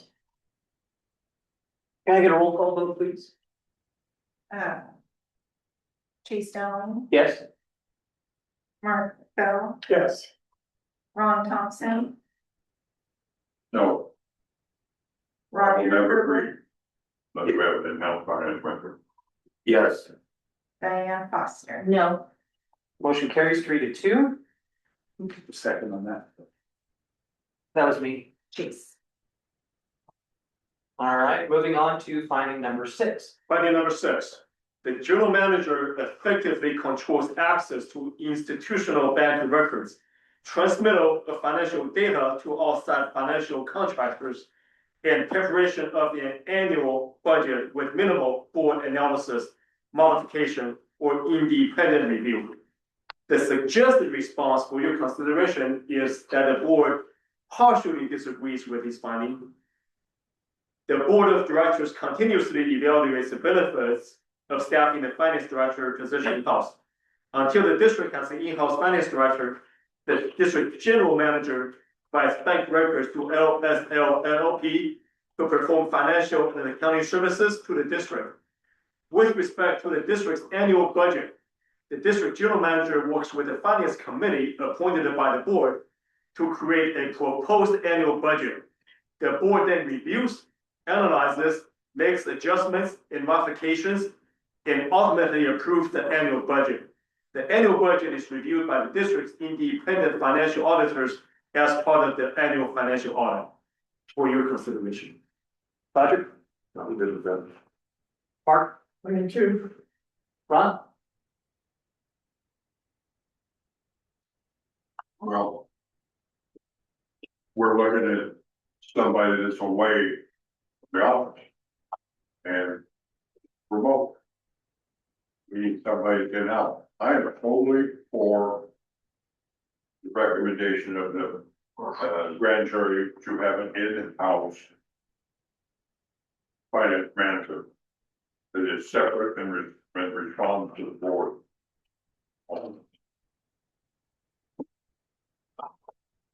Diane? I don't know how to respond to this because the grand jury is correct, but I'm not sure what Steve is saying either. I'm not sure, I haven't absorbed it all. What are you saying is that you put it in, The board of directors continuously evaluates the benefits of staffing the finance. well, we do position that, of course, you shut me down a lot on this, and not me personally, but the board. Until the district has an in-house finance manager. The district manager, the district's general manager provides bank records to LSL LLP to perform financial and accounting services to the district. With respect to the district's annual budget, the district general manager works with the finance committee appointed by the board to create a proposed annual budget. The board then reviews, analyzes, and makes adjustments and modifications and ultimately approves the annual budget. The annual budget is reviewed by the district's independent financial auditors as part of the annual financial audit. Okay, So so, it's basically, what Steve did is basically just described our process. And what we're doing current. Yeah. And said that the board of directors continuously evaluates the benefits of staffing the finance manager position in-house. but he doesn't, but, so nothing in what Steve said is saying they agree or disagree with what finding 6 is, don't know. There's nothing, because, the point was, as I recall, the point was that the general manager controls everything beyond what he needs to do, control it.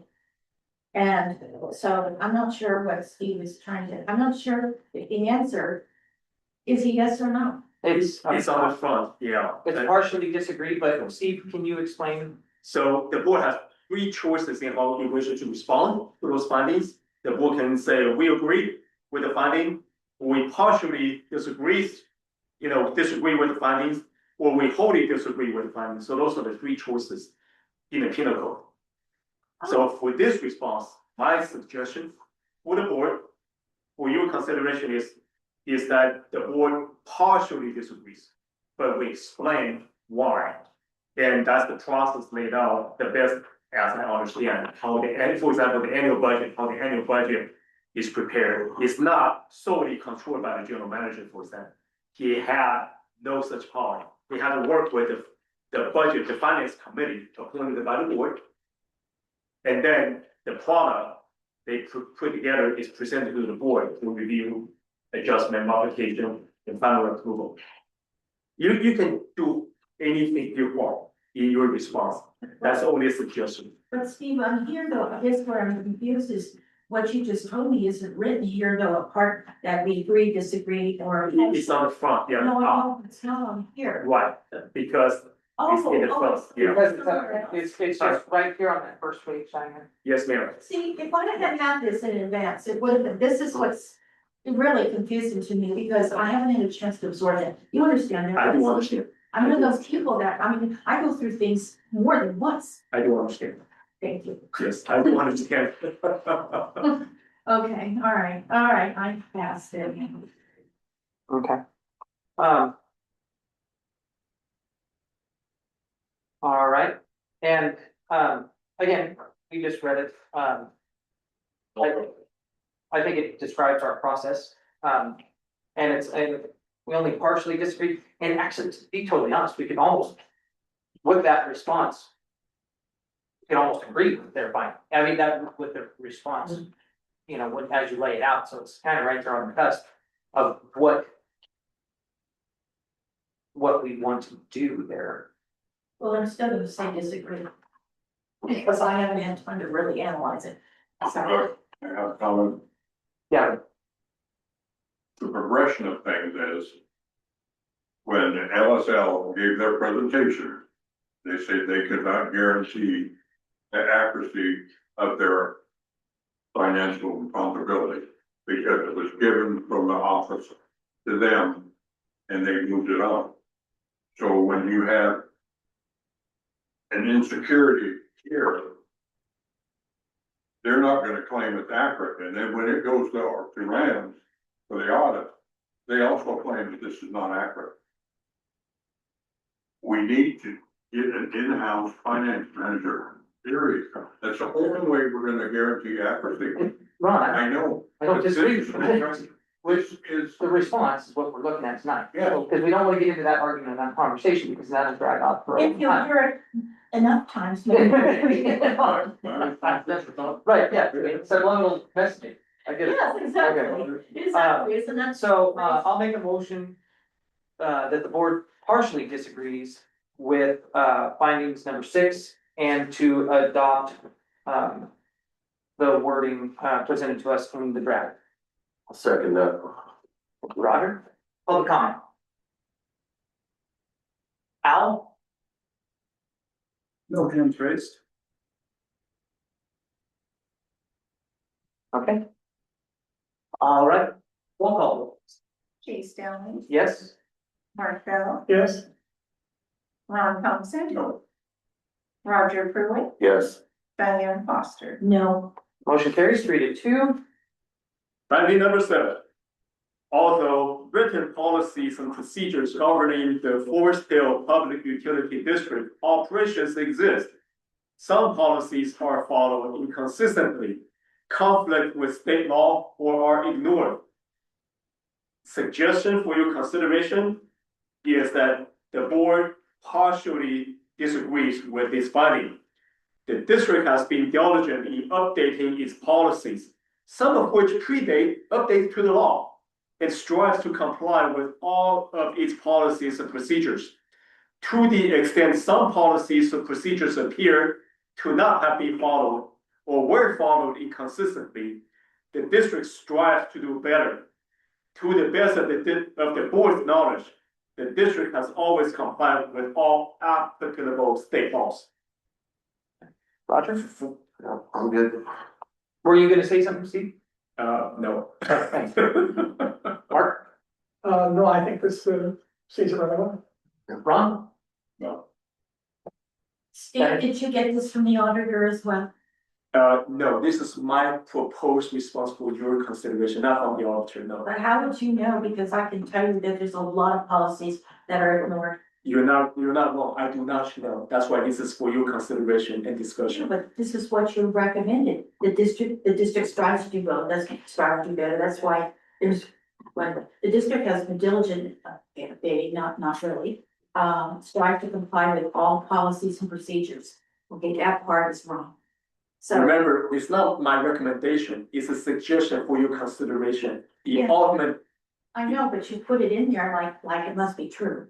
for Well, your he's consideration. trying to get us to, so what it was, is- so we gotta not, like, he tried to get us close. Don't pick on Steve. I He's know. trying to get us close. Try to, no. You know, so you're not gonna offend him if you say this is. No. Don't feel like. I don't need you to offend you, I know. Yeah, and No. I don't think you're trying, but don't think, he's not trying to shove this down our throat, he's just giving us a kind of a platform to It's have. not some kind of template, he really doesn't know that, right? He's just giving us a template, but he really doesn't know this is true or not. That's all I'm trying, okay, well, okay, I can live with that. Fair statement. I can live with that. Yeah. Okay. Okay. Yes, you're not wrong. I'm you. Okay, gosh, okay. Okay, so that's all I have to say. Of course, I don't agree, but I agree with the finding. And actually to, in a lot of this, what I think Steve's trying to capture here is like, I think the district does try to do better. I know I try to do better every meeting. I'm not perfect by any means. Some of us do. I think all of us do. That's your opinion, I get that. But let's be honest, from my standpoint, I think all of us really do try to do better. And I think we all really do try to strive to follow up these policies the best as we can. And sometimes some people forget the policy, or sometimes people might not follow it to perfect, but I think we try to. You're being kind. But I think that's what, we all do this. And we all want the best for this. And I think that's what he tried to capture. So, I mean, I agree with it in that. Well, I understand now. I understand what he's telling me. Now I get it. I get it. It's not his opinion. He's just offering a template for us to use. Got it. Okay. But I don't agree with it, of course, but I get what he's doing. So, just to play this real quick out, Diane, if you don't agree with it, what would your suggestion statement say? Just, What do you mean? My statement would be that I agree with what the grand jury said. you would just say you agree with it, fine. Instead of Yeah, partially disagree. Well, I could probably even, me being Diane Foster, I'd probably go through my files because I have tons of files on everything. And I would list the policies that were ignored. I would actually give details. Well, and Diane Foster. we're not saying that we haven't, in this response here. It's Yeah, not saying that we haven't but you not asked, followed. you asked me what I would say. Well, no, I agree, but what I'm trying to just hear me out for, what I'm trying to say is, he hasn't said that we haven't not followed policy, and there's definitely policies that we haven't followed. He's saying in this wording, this is actually, I think some of the best wording that he's put in here. And in this one here, I go, this is actually pretty accurate, that's just. Well, I just don't think that the districts were diligent. If they were diligent, we would have followed board policy. I brought it up for a year and a half, even before I was on the board, I bring up that the board policies weren't followed. And it was just ignored. So how about this? The district has been updating its policies, because we have been. If diligent bothers you. Well, Are you even gonna come close on this then? no, Okay, well then, I'll. you're holding your breath on. Okay, I'll quit trying. Okay. So, I'll make a motion that the board partially disagrees with finding number 7 and adopt the, wording in the draft. I'll second that. Okay, public comment?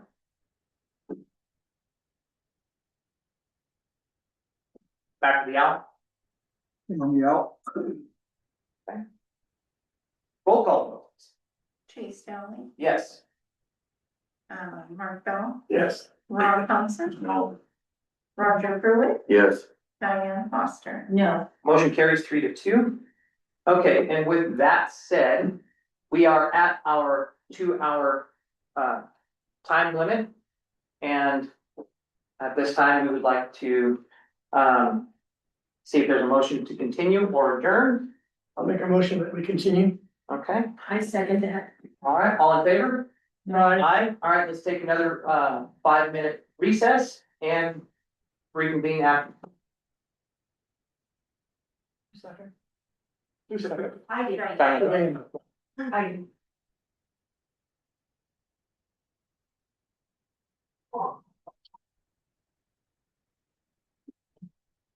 So Steve. Yes, ma'am. What kind of attorney are you? You know, Good one.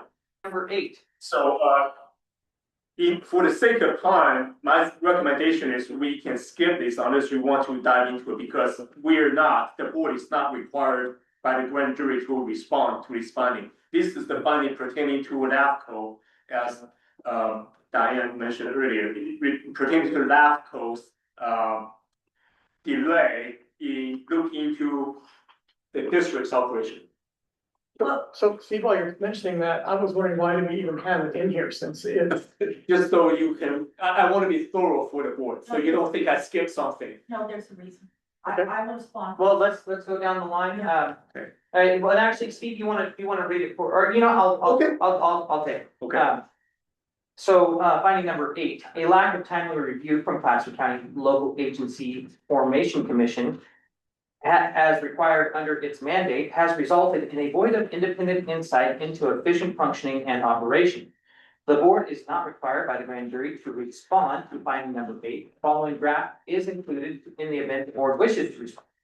Notwithstanding a lack of service review by the Placer County Local Agency Formation Commission, the district board is ultimately charged with overseeing and has continuously provided oversight over the district's management and operation under the Public Utility Code, section 16031. And I cited that code section because the board is required under that law, that state's law, to provide oversight. Well, I'd like to respond because I. Well, we'll just go down the line then. Just, Okay, sounds good. Roger, Sounds good. Mark, I'm good. Ron, I'm good. okay? Okay, all right, so, I wanna keep this in here because I agree with the grand jury and here's why. Because I did some research, like I said, I told you earlier, I talked to Judge Alpine. And the reality is the last time that we've had, the LAFCO, their job was to take all special districts and all these other areas, and they're supposed to review them. And I think it's a huge job for them, but anyway, the last time we were reviewed was 2006. And the rules, the state law, I believe, says we have to be reviewed every 5 years. And it's been 15 years, and I think the fact that LAFCO has not been involved with over, and it's a huge, here's the thing, we're scheduled for 26, 27 right here, I got this from LAFCO yesterday. I think the fact that they have kind of neglected the fact to do their job of reviewing our district has allowed our district to be a little complacent on following policies, on finance, and et cetera, et cetera. So I think this is very legitimate what the grand jury says, that had LAFCO been involved, we may not be here fighting with each other for forever, I mean, not here personally today, but trying to things aren't right in this district, we know, we all, I think we all agree with that. And I think LAFCO might have changed that, so I want to say, yes, I agree with finding 8. And actually, I agree with Diane's sentiment here. I think, we have provided oversight as a board. But I think, LAFCO not being involved in, for them not being involved for the last 15 years, might have, they could have helped the board maybe be a little bit more diligent at this point, maybe. So I don't think it's a knock on the district necessarily, maybe a little bit of a knock on LAFCO, even though I know I don't really want to get after them for it, but It's okay. I can concur with that finding. So I'd like to leave it in our, Also, just as simple because yeah, I'll make a motion to concur with finding number 8. I second that. Then we will add to the first page of 8, under the board agrees with the following findings. Yes, Understood. okay. Thank you for clarifying. Public comment. Anything on the owl? Chair. No hands raised. Okay. Roll call vote. Chase Dowling, Yes. Before we vote, I wasn't quite, are we voting just on the green or are we voting on the text too? No, just concurring Okay, with, because then there wouldn't have to be a text. gotcha. Yeah. So you're concurring with more text, Yeah. okay? Actually, sorry, Okay, no worries. Mark Bell, yes, Ron Thompson, Yes. Roger Pruitt, Yes. Diane Foster. Yes. Motion carries 5-0. All right, moving on to our recommendations. Thank you, sir. There are a total of 8 recommendations for your consideration tonight. Number 1, the Forest Hill Public Utility District Board of Directors should amend its responses to the 2024-2025 Placer County Grand Jury Final Report to clearly align responses to the specific recommendations and provide implementation timelines to recommendations by October 30th, 2026. For your consideration, the proposed responses, this recommendation has been implemented, and I'll explain why. The Forest Hill Public Utility District Board of Directors approved and submitted amended responses to the 2024-2025 Placer County Grand Jury Final Report on blank date. The amended responses remedied the technical deficiencies in the initial responses and are consistent with the requirements in Penal Code Section 933.05. Remember, Recommendation number 2. Yeah. right, well, response deadline for the amendment responses to last year's report is September 28th. The deadline for responding to this year's grand jury report is October 30th. Yeah. So by the time you submit the October 30th deadline report, last year's report should have already been submitted. That's the rationale, but It was confusing, that part was confusing. I understand, that's why I wanted to be able to explain, but certainly subject to your conversation. Now, here's the thing. If you decide to change these to recommendation number 1 has not yet been implemented, you can do so. But we have to provide a date, and we can do that. When the updated responses will be provided to the grand jury. Okay, Roger? actually, I kind of like, having that be implemented. And just like the other one, we hold on to it until we've done this part. Mhm. Because we have on this one till October, right? Correct. So plenty The of end time. of October. And so we can, I think, approve it as is, but hold it until we actually meet this. It should be in about 3 weeks or so. Or, yeah, okay. Ron? No. Well, I do agree with that, because I like the idea of extending it until October 28th, so that we can have time to discuss it. Would be October 30th. But we can discuss it in August. Yeah, right, exactly. Yeah, I like that. So, and my suggestion would be, just so we can probably get this, check off, would be, actually add the date of October 30th of 2026. Yeah, I think so. Because that's when the letter has to be submitted by anyways. No, sir. For the revised, updated response, you have to send it before September 30th. Oh. Oh, so it'd be September 28th would be the, Oh, September 28th. yeah, Not 30th. so we could put September 28th of 2026 here in this Yes, sir. date, because we have to have that submitted by then anyways, and so I think, and we're not gonna submit this till after that anyways, I don't That's think right. that that's, Yeah. that's gonna hurt there. How about just push your language just a little bit and say, final report on or before? Cause you don't wanna wait till September 28th, yeah? Placer County, okay, I submitted amended responses to the 2 Placer County Grand Jury final report on or before September 28th, 2026. I see what you're saying. Steve, I didn't understand though, I thought I understood, but now I don't.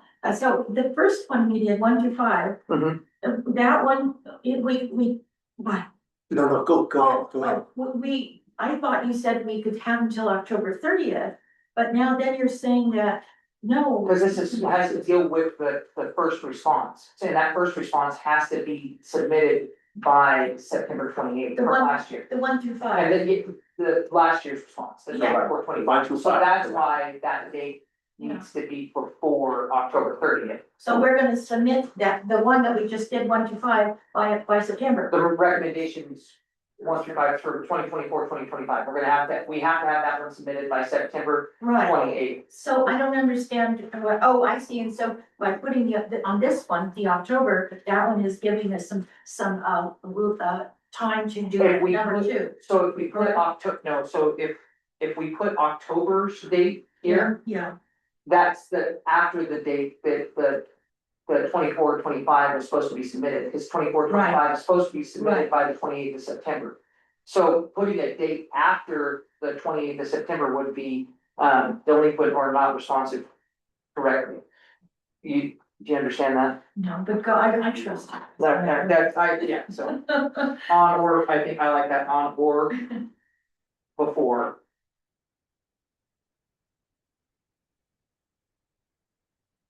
September 28th. 2026. Okay, so I'll make a motion. That we, that the recommendation has been implemented. And to adopt the language in the draft. With the, Modified.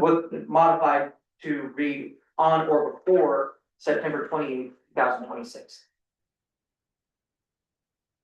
I'll second. Public comment? Moving on, yeah, Nothing. okay, roll call vote please. Chase Stelling, Yes, Mark Bell, Yes, Ron Thompson, Yes. Roger Pruitt, Yes. Diane Foster. Yes, motion carries 5-0. You can tell it's already past that 2-hour limit, we're starting to get a little. good, I'm just fun. Okay, Yeah. recommendation number 2, Yes, sir. The Forest Hill Public Utility District Board of Directors should engage the services of a professional management consultant, such as those services offered through the California Special Districts Association on leadership, board development, board planning, facilitation, and organizational assessment, no later than October 30th, 2026.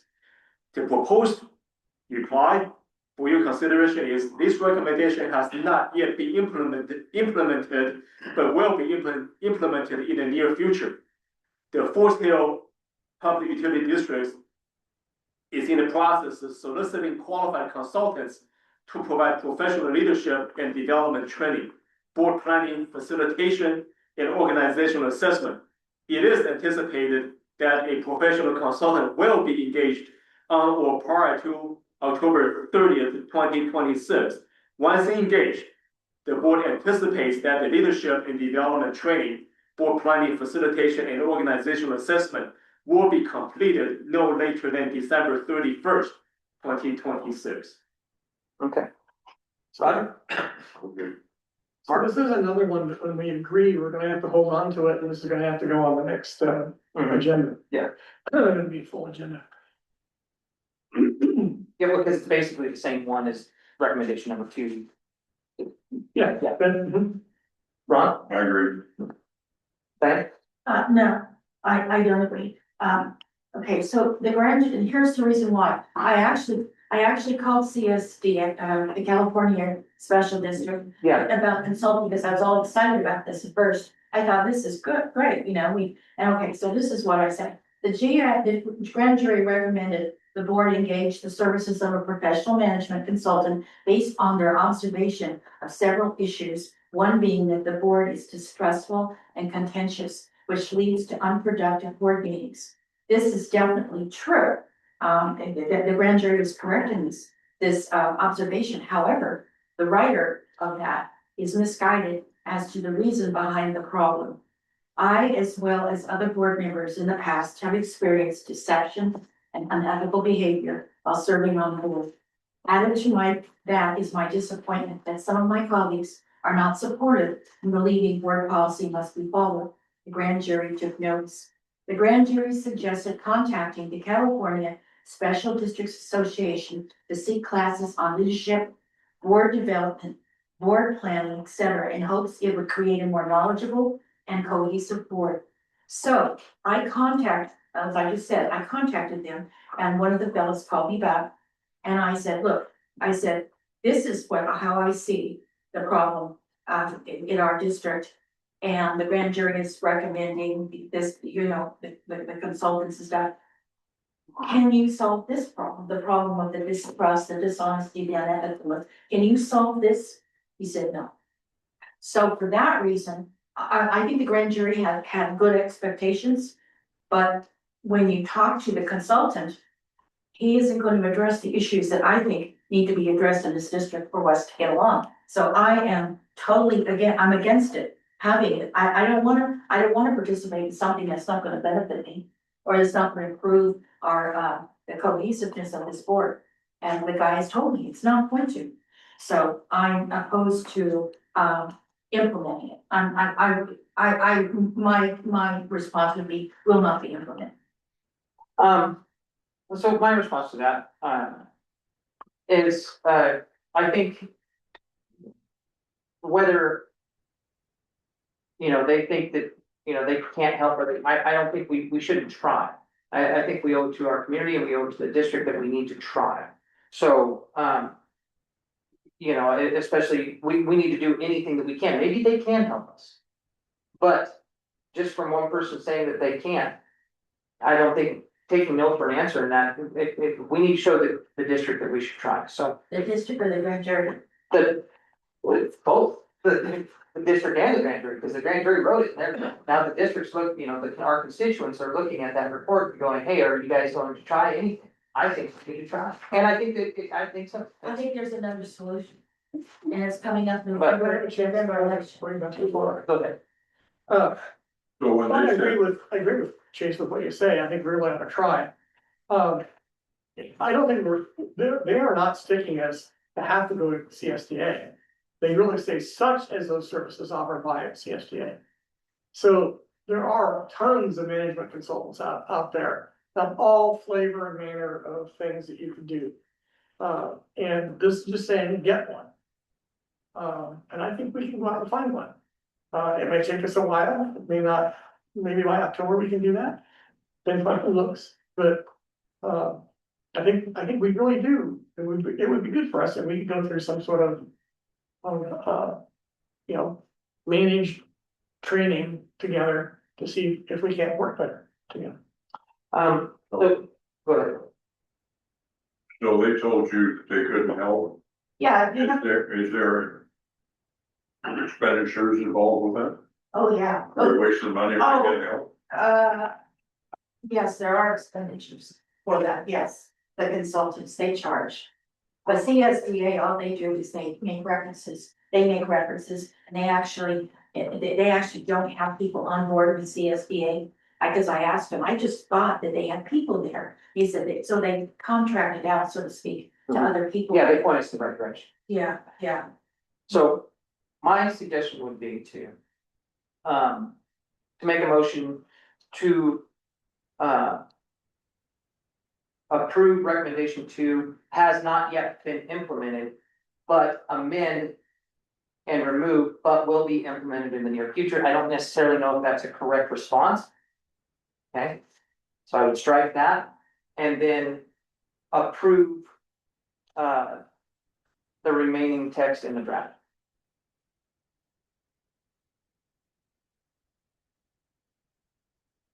I'm gonna give a shot while we look at it, if that's correct, and say, I'll second. Public comment? Owl?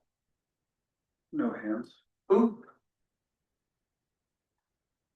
All right. See, I have one more comment, is that appropriate before the thing? Mhm. Okay, is that, and what, Mark was talking about, well, we could look, maybe it would take till October, guess what? We have an election in November, and it's possible we will have it.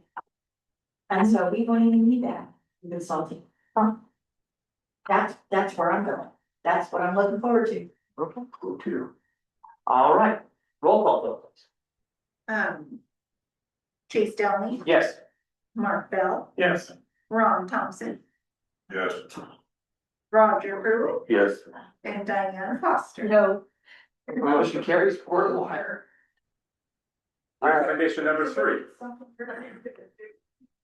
Directors should all follow the Forest Hill Public Utility District Policy Handbook and state law and complete mandatory legal and fiduciary training and maintain records of completion as mandated by state law, no later than October 30th, 2026. Proposed response for your consideration is this recommendation has not yet been implemented. All 5 directors of the Forest Hill Public Utility District are committed to follow the district's policy handbook, state law, and fulfill the mandatory training requirements. As of the date of this response, 1 director has taken and completed all 3 mandatory legal and fiduciary trainings, including AB 1234 ethics training, AB 1661 sexual harassment prevention training, and SB 827 fiscal and financial training. 2 directors have completed AB 1234 ethics training and AB 1661 sexual harassment prevention training. In parentheses, missing SB 827 fiscal and financial training. 2 directors have not completed any of the 3 mandatory trainings. Training opportunities are available and provided to all district directors. However, the directors are individually responsible for taking and completing the required trainings. It is anticipated that the directors missing any of the mandatory trainings will complete the outstanding trainings on or prior to October 30th, 2026. Training records are maintained at the district and are available for public inspection. For your consideration. Roger? I'm good. Mark? Alright, that's good. Ron? Yeah, I believe there's a law that says that if your employees are under a certain amount, you don't have to take the sexual. I think that was 20 employees, Yeah, but we're directors, that yeah, doesn't apply to that. that one's not required. With the low amount of employees. I don't know that applies to Read that. director. Okay, for it. Well, director and board member is the same thing. Well, that's right, but I don't know if that applies, if we're not employees of the district. Right, we're not employees, so we're excluded. Yes, that's right. Or if you take money, you're excluded. Yeah, I looked at the law. You're excluded. We don't take money for being on the board, but it's for board members that do take, that get a stipend or something of some sort. That's what it's for. Steve? I do not believe that's the case, respectfully. Allow me to verify, double check, and I'll get back with you. I don't believe that's the case. I do believe all directors have to take those trainings. They have to take the ethics and the harassment is the question. Is it my turn? I guess. Yeah. Okay, so I was a little bit confused about this because about the recommendation that the grand jury put, because how is that the board's fault? Who's responsible? I would like to know, I'm not gonna find out on this board who didn't do any of this stuff. I know I did. And so I'm thinking, there's somebody here that has not done any of it. That me, actually. I've gotten all 3 of them, but every time I go to start one, I don't have the time for it. So I gotta wait till it freaking gets, but I will have it completed by October 30th. Okay, all right, now getting back to 827. Now I looked up the law.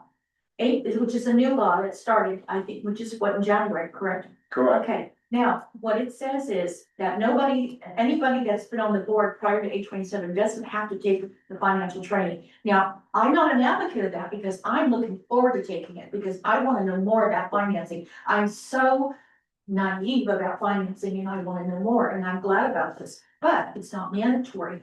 What it's mandatory for anybody that takes office after January of this year, of 827. Now, the other issue is too, once again, we have an election coming up, which means that, for example, Ron, he doesn't need to take this thing. I'm lame duck. He's a lame duck, right? And I don't know about the other 2, if they're gonna run or not, but if they weren't gonna run, they don't have to take it.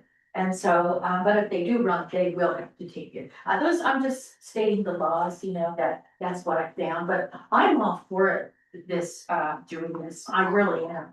And may I clarify? Yeah, So you're not wrong about different categories of elected officials, existing officials versus newly elected official. Mhm. So newly elected officials have to take the training, you're right? Yes, yes. Existing officials also have to take the training, but there's a longer delay in compliance. There's more time for existing officials, elected officials to complete the training. You have until January 1st, 2028 to complete the training. Having said that, the grand jury is requiring, not, I shouldn't say requiring, That's it recommended. is saying, recommending that everybody on this board complete all those trainings by October 30th, 2026. Well, I'm good with that. But can you tell me, what law, forget 827 right now because that one just passed. What law are you referring to? Because I've never found one that requires the rest of us to take the finance training. 827, that's the finance training. Yeah, but that just passed in January. Yes, ma'am. And he's saying with that law puts existing board members out to January of 2028. So you are correct by the law, right, that we as existing board members Yeah. wouldn't have to take it until 2028, but the grand jury is recommending, Oh, yeah, I get that. yeah, so that's where he's saying that's where, I see. that's the recommendation of the grand jury. So Steve, what you're saying too is that by 2028, that's when the cycle starts of another 4 years, right? That would be, might be the ending of. No, you could be right, but that's not what I'm saying. 25, 26, I'm merely saying what the law says.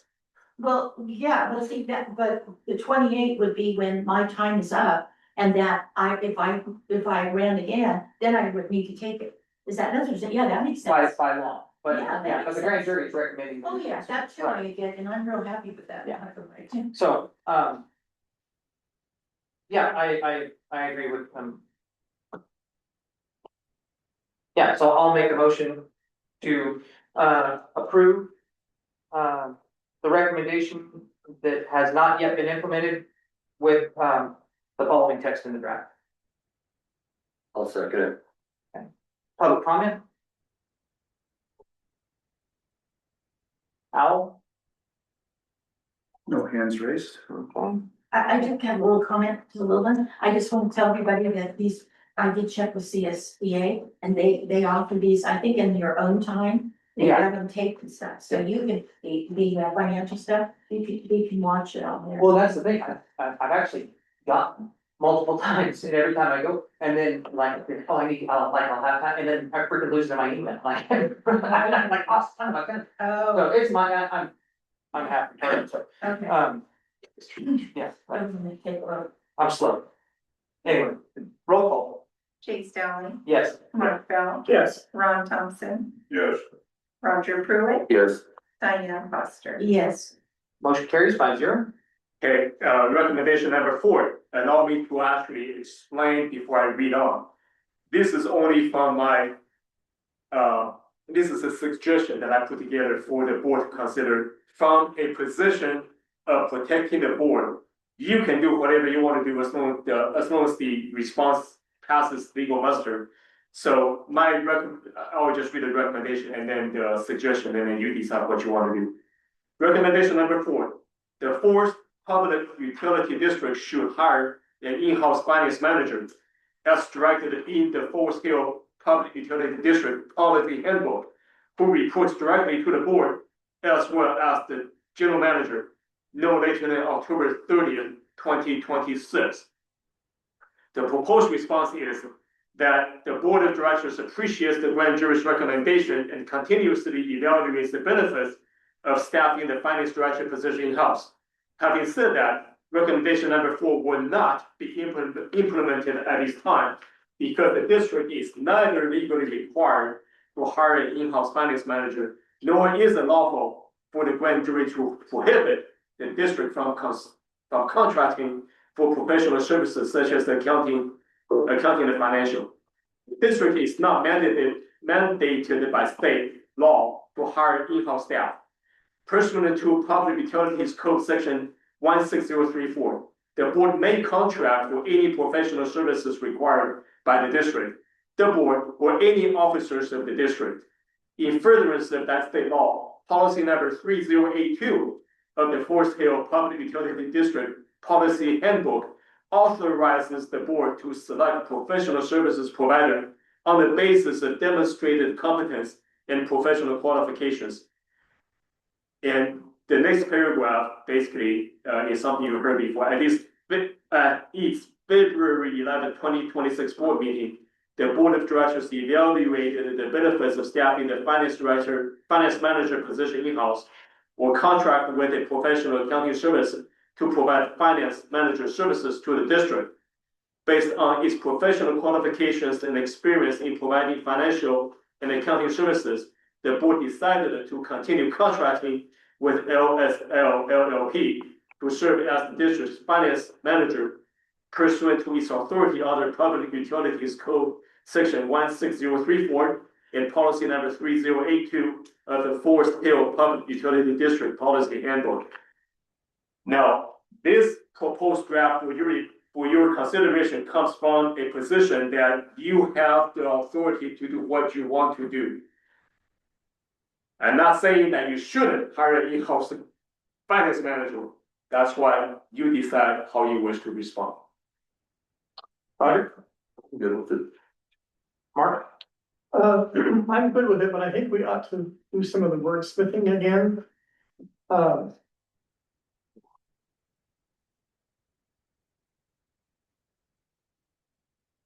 I guess I'm suggesting that on the second paragraph. Where it says the benefits of staffing and finance manager position in-house of contract with professional accounting service to provide financial manager services to the district. Period. After that, I go to. Delete the next. Based on professional qualifications and experience. To the comma, we stop, so it would be. The board decided to continue contracting with LSL LLP to serve the district's financial manager pursuant to its authority under PUC code. So I'm only taking out the part starting with the word based on and ending with the comma after services. Understood. Ron? There are three ways you can do the accounting. You can have in-house. You can have somebody that can't guarantee, LSL, for example, that doesn't get into our finances, or you can go through Andy Fish with a controller auditor. They also do accounting. They could come here and take over the books. I've already spoken with them. They do that, I have to. and they have over 100 clients. That can be done. Accuracy is my biggest concern because of the legality of it if it's not done. Okay, Okay, well, I'm concerned that what I'm hearing from all my is that basically the grand juries, all their findings and their recommendations are like stupid. I mean, they're not real, like they really aren't happening, like we don't have a problem, we have 37 checks missing. We have one check, a $40,000 check that's never showed up in county disbursement. You don't think we have a problem? We have a big problem. In fact, I've asked Hank, I want to know where these checks are. I've contacted LSL 3 times on the phone. I've emailed them. Do I get a response? Nothing. Now to me, I'm looking at, there's something really serious going on here. That I'm not getting that information about these checks. They're not in the cash disbursement, and I'm told, oh, they've been void. All of them. Anyway, the point is, what I'm making is that this whole grand jury thing, what I thought was very credible. And our responses are like, nah, I don't think the grand jury was correct on that. And no, we don't need an in-house manager. No, we don't have any problems. We do have problems. We do. And I'm just shocked. That's why I've just kind of given up. I'm gonna campaign, as I said before. I'm gonna try really hard to change people on this board. Because we've got some really serious problems financially. The grand jury is pointing it out. And yet we're not taking it serious. The grand jury is credible. So, I wanted in-house finance manager. It's what the grand jury recommended, and the grand jury is important. So my response to the grand jury's recommendation number 4, it goes more with the first italic set, more in that line of thinking. As the board of directors, we appreciate grand jury's recommendation, and we are continuously evaluating the benefits of staffing an in-house finance manager position. But I do agree with the legal standpoint that you know, you look at it from a legal standpoint of they don't have the authority to tell us we have to, right? And so we have to make that clear, but I do agree with their recommendation in the in-house finance managers is Something, prudent. I guess is the word of it. now say that again? I agree with their assessment that we need an in-house finance. Okay. And I've made that clear in the past. Now, how we state that in recommendation number 4, I am I'm a little lost on. I think that, So, Let me give you an out on here, because all this says is. Recommendation number 4 will not be implemented at this time. where do you read, where are you reading? but in a recommendation, we usually have to give a time frame too, correct? Will not be implemented. Unless you're not implementing. Unless we're not implementing it. Right. Correct. But I think we should implement it, and so I think a time frame would be. Well, that would mean we'd have to commit to implement it. And that might be hard to do since we just went through and said we're here. We have already approved it, the house manager. This doesn't say we can't do it. That's the thing here. Will not be implemented at this time. At any time in the future, we can still come back and put in-house finance manager and go for it. Says This is October not, 30th, says October 30th.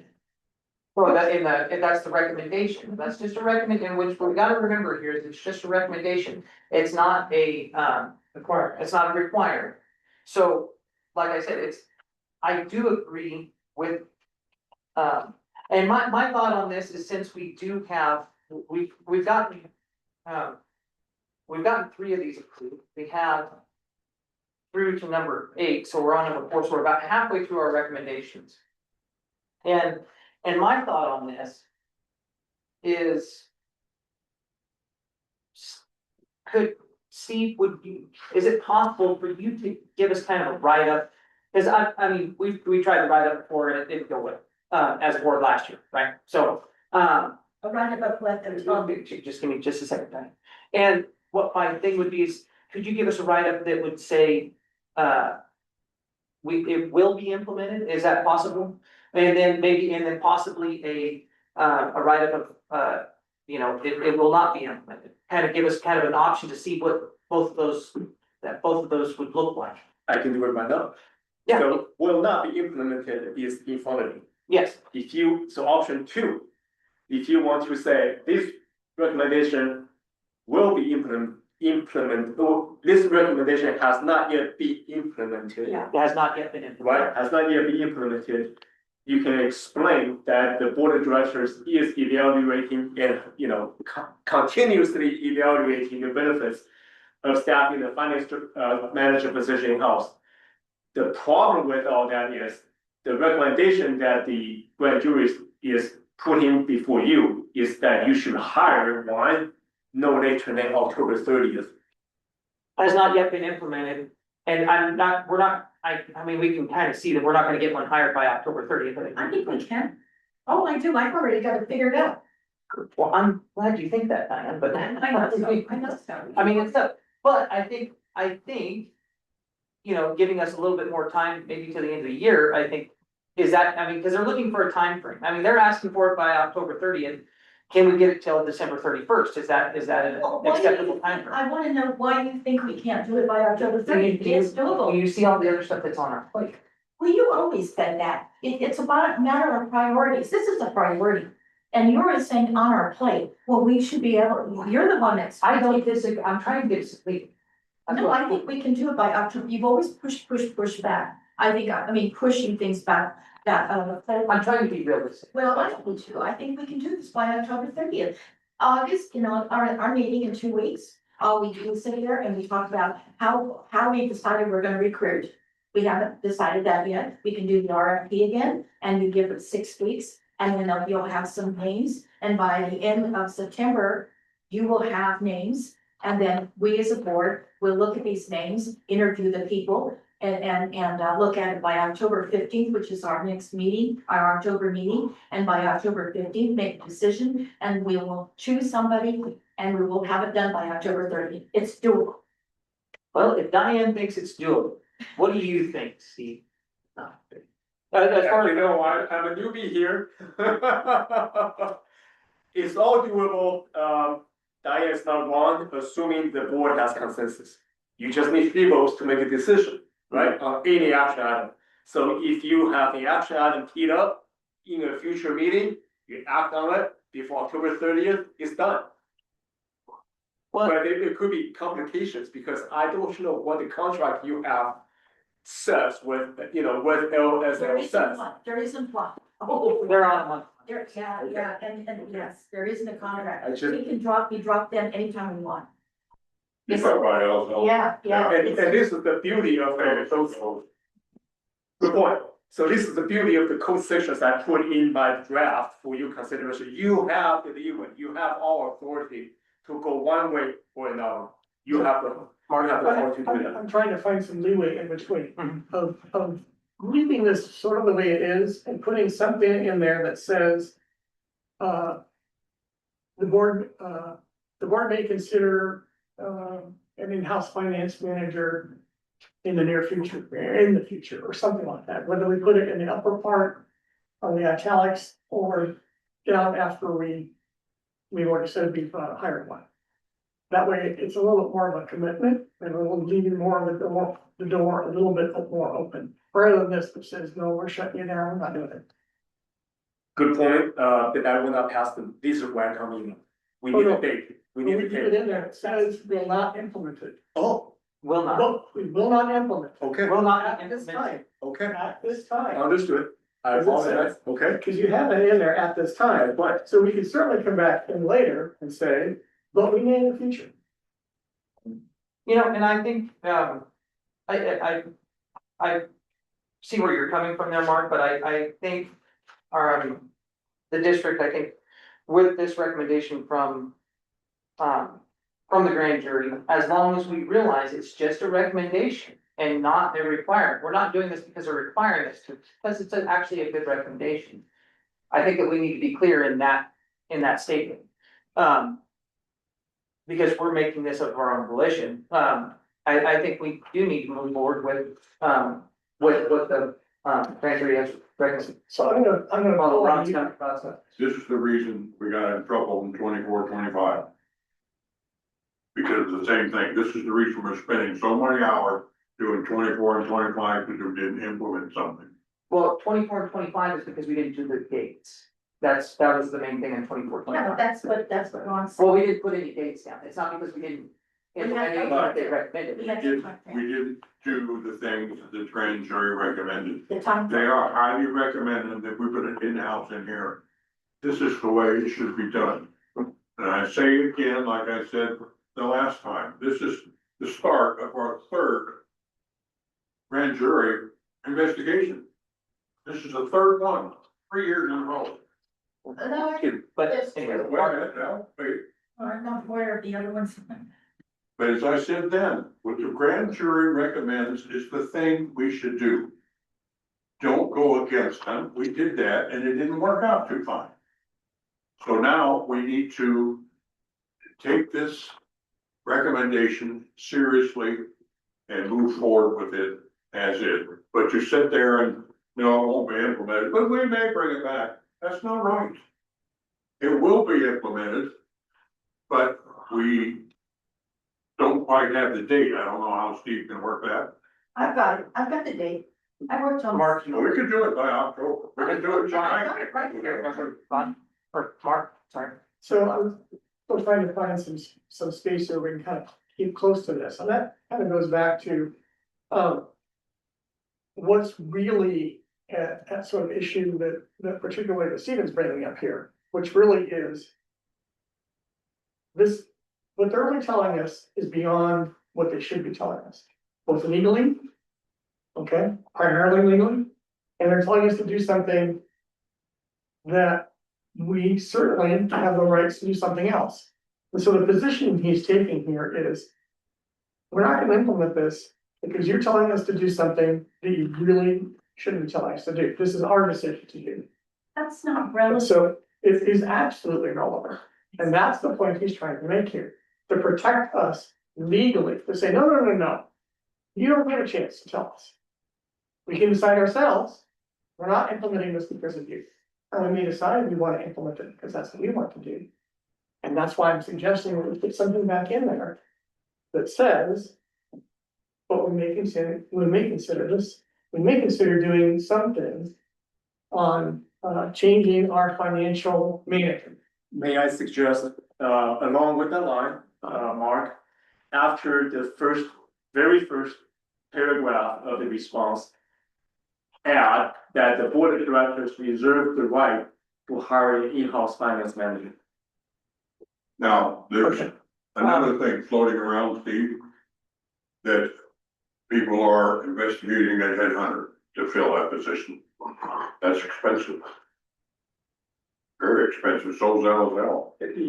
True, that's one way of doing it. Another way is to hire, Let's, you know, let's stick with that. You're right. So what I want to kind of, so we I can, like what you're saying. so what we can kind you of, have the right to do it. what we can see. Here, and what I'm going, I'm going to make a motion to say, the recommendation number 4 will be in. Okay, all Can I right. get a second? I second that. Public comment. If you can't find a qualified candidate in the timeline. We'll have to cross that bridge. We already have. Actually, we shouldn't talk back to that. Yeah, we do. Since you're just here. That would be so fair. No, yes, I agree. Thank you. Like, that just feels scary. Yeah. Where Comwork had it, it seems like it leaves all your doors open. You're not mandated to do something that you maybe can or can't. And I'm gonna bring it back and then I'm gonna do further board member comments, so it doesn't sound like I'm coming back to you. So anything on the hour? Did we get a second? Yeah, done. Okay. Okay, coming back. There is, the hand. only now. Are they clicked on? Just a second on your motion. Yes. I seconded it, yes, I seconded it. Go ahead. I would just like to say that aren't you legally obligated to follow your policy? Because your policy says you need to hire a finance manager. Your policy says you must follow generally accepted accounting principles or GAAP. You're not doing that. You're not hiring a finance manager. You're going against your policy.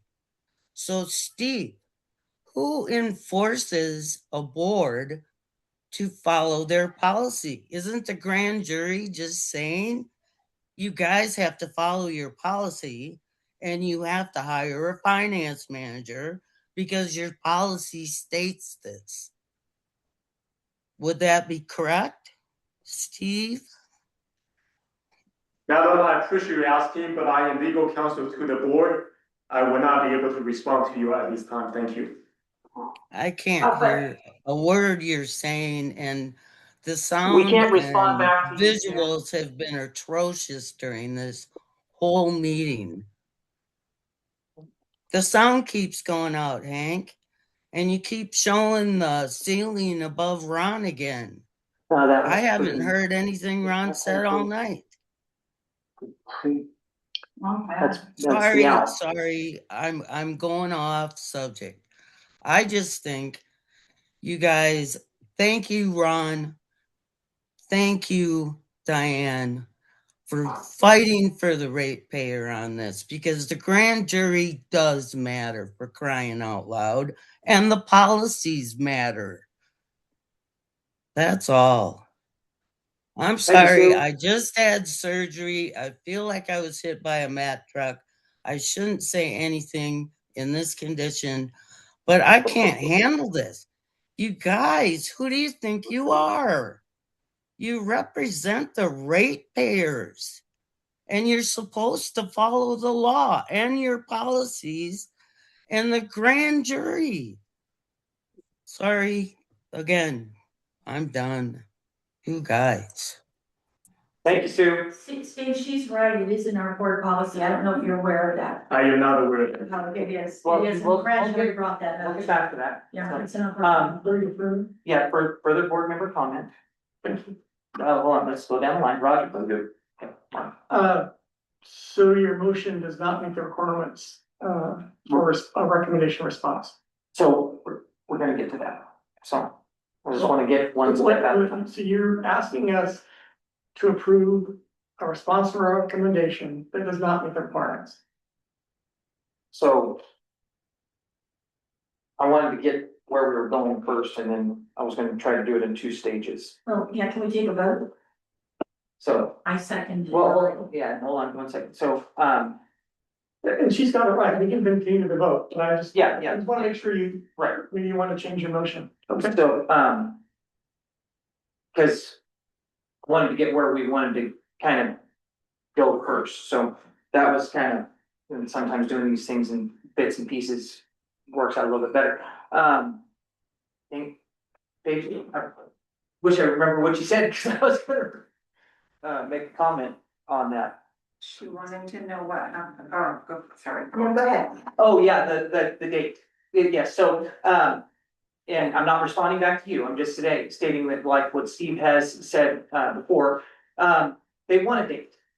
And now whether life happens and stuff like that, where we can't meet that date, that tends to happen, and can happen.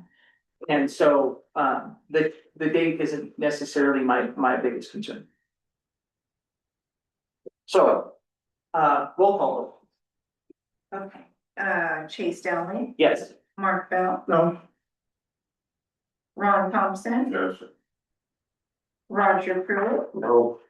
and Diane Foster. Yes, Motion carries 3-2. Now, with that said, Steve, can we work on some wording that will, articulate the board's position on that? Yes, sir. Yes, sir. So very simply, because the grand jury's recommendation is to have the board hire an in-house finance manager no later than October 30, 2026. Response is recommendation number 4 has not yet been implemented. The board of directors anticipates to hire an in-house finance manager no later than October 30th, 2026. and So, then, Tracy?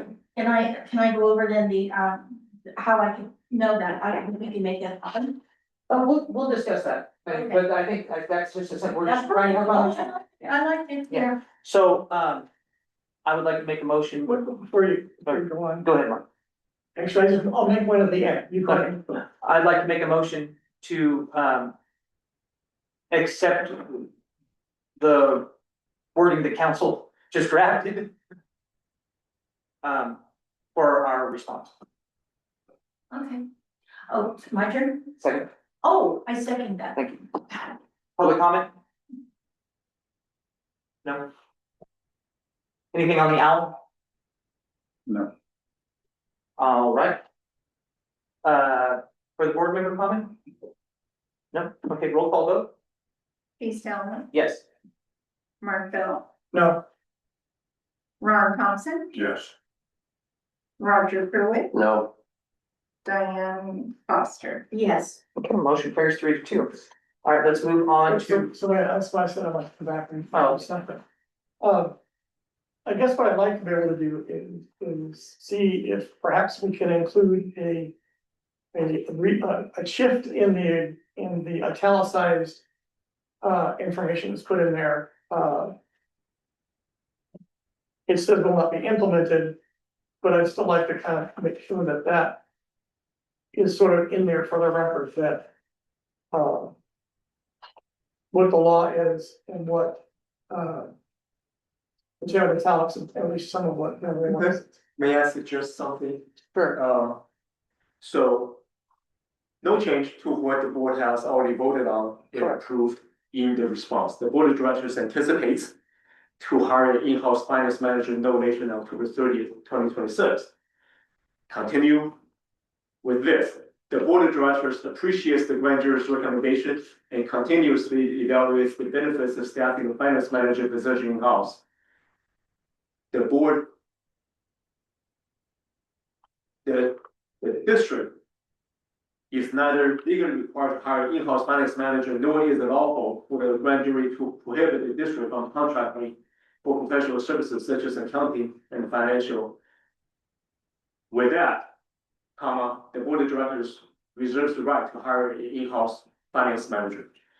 The thing that I think is missing here, again, is that it is, even though you say it's not required, it is required, it's in our board policy. Grand jury has brought that to our, well, we already knew that, but some people don't agree. It's in the employee structure, I forgot the name, the number of the board policy, but it's in our board policy to hire an in-house. But- So when you say it's not necessarily, how did you say it? I don't agree with that. It's not Okay. the grand jury's recommendation. For the board's pleasure, that nowhere in our policies does it require an in-house finance. The grand jury thinks so.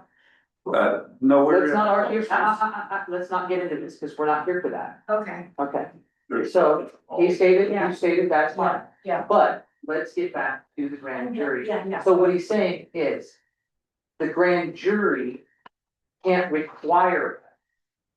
Well, I know, but why do we even have to go there?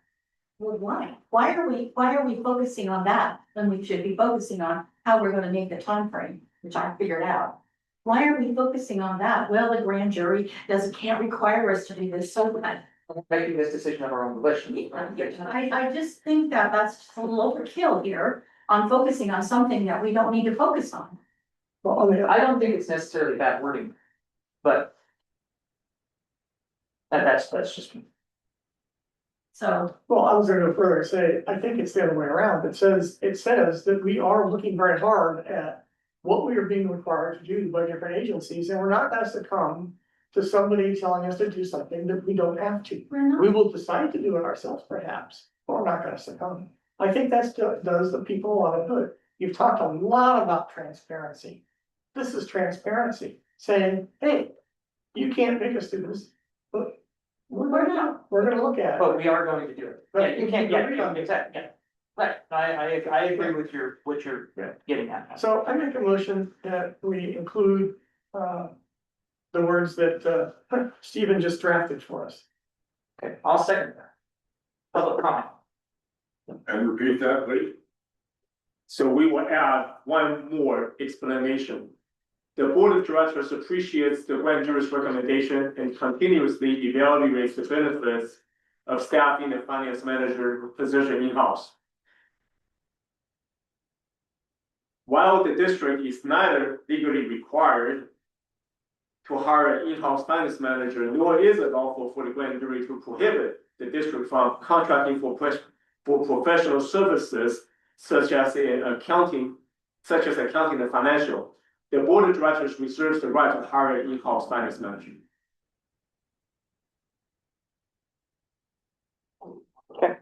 All right, no public comment?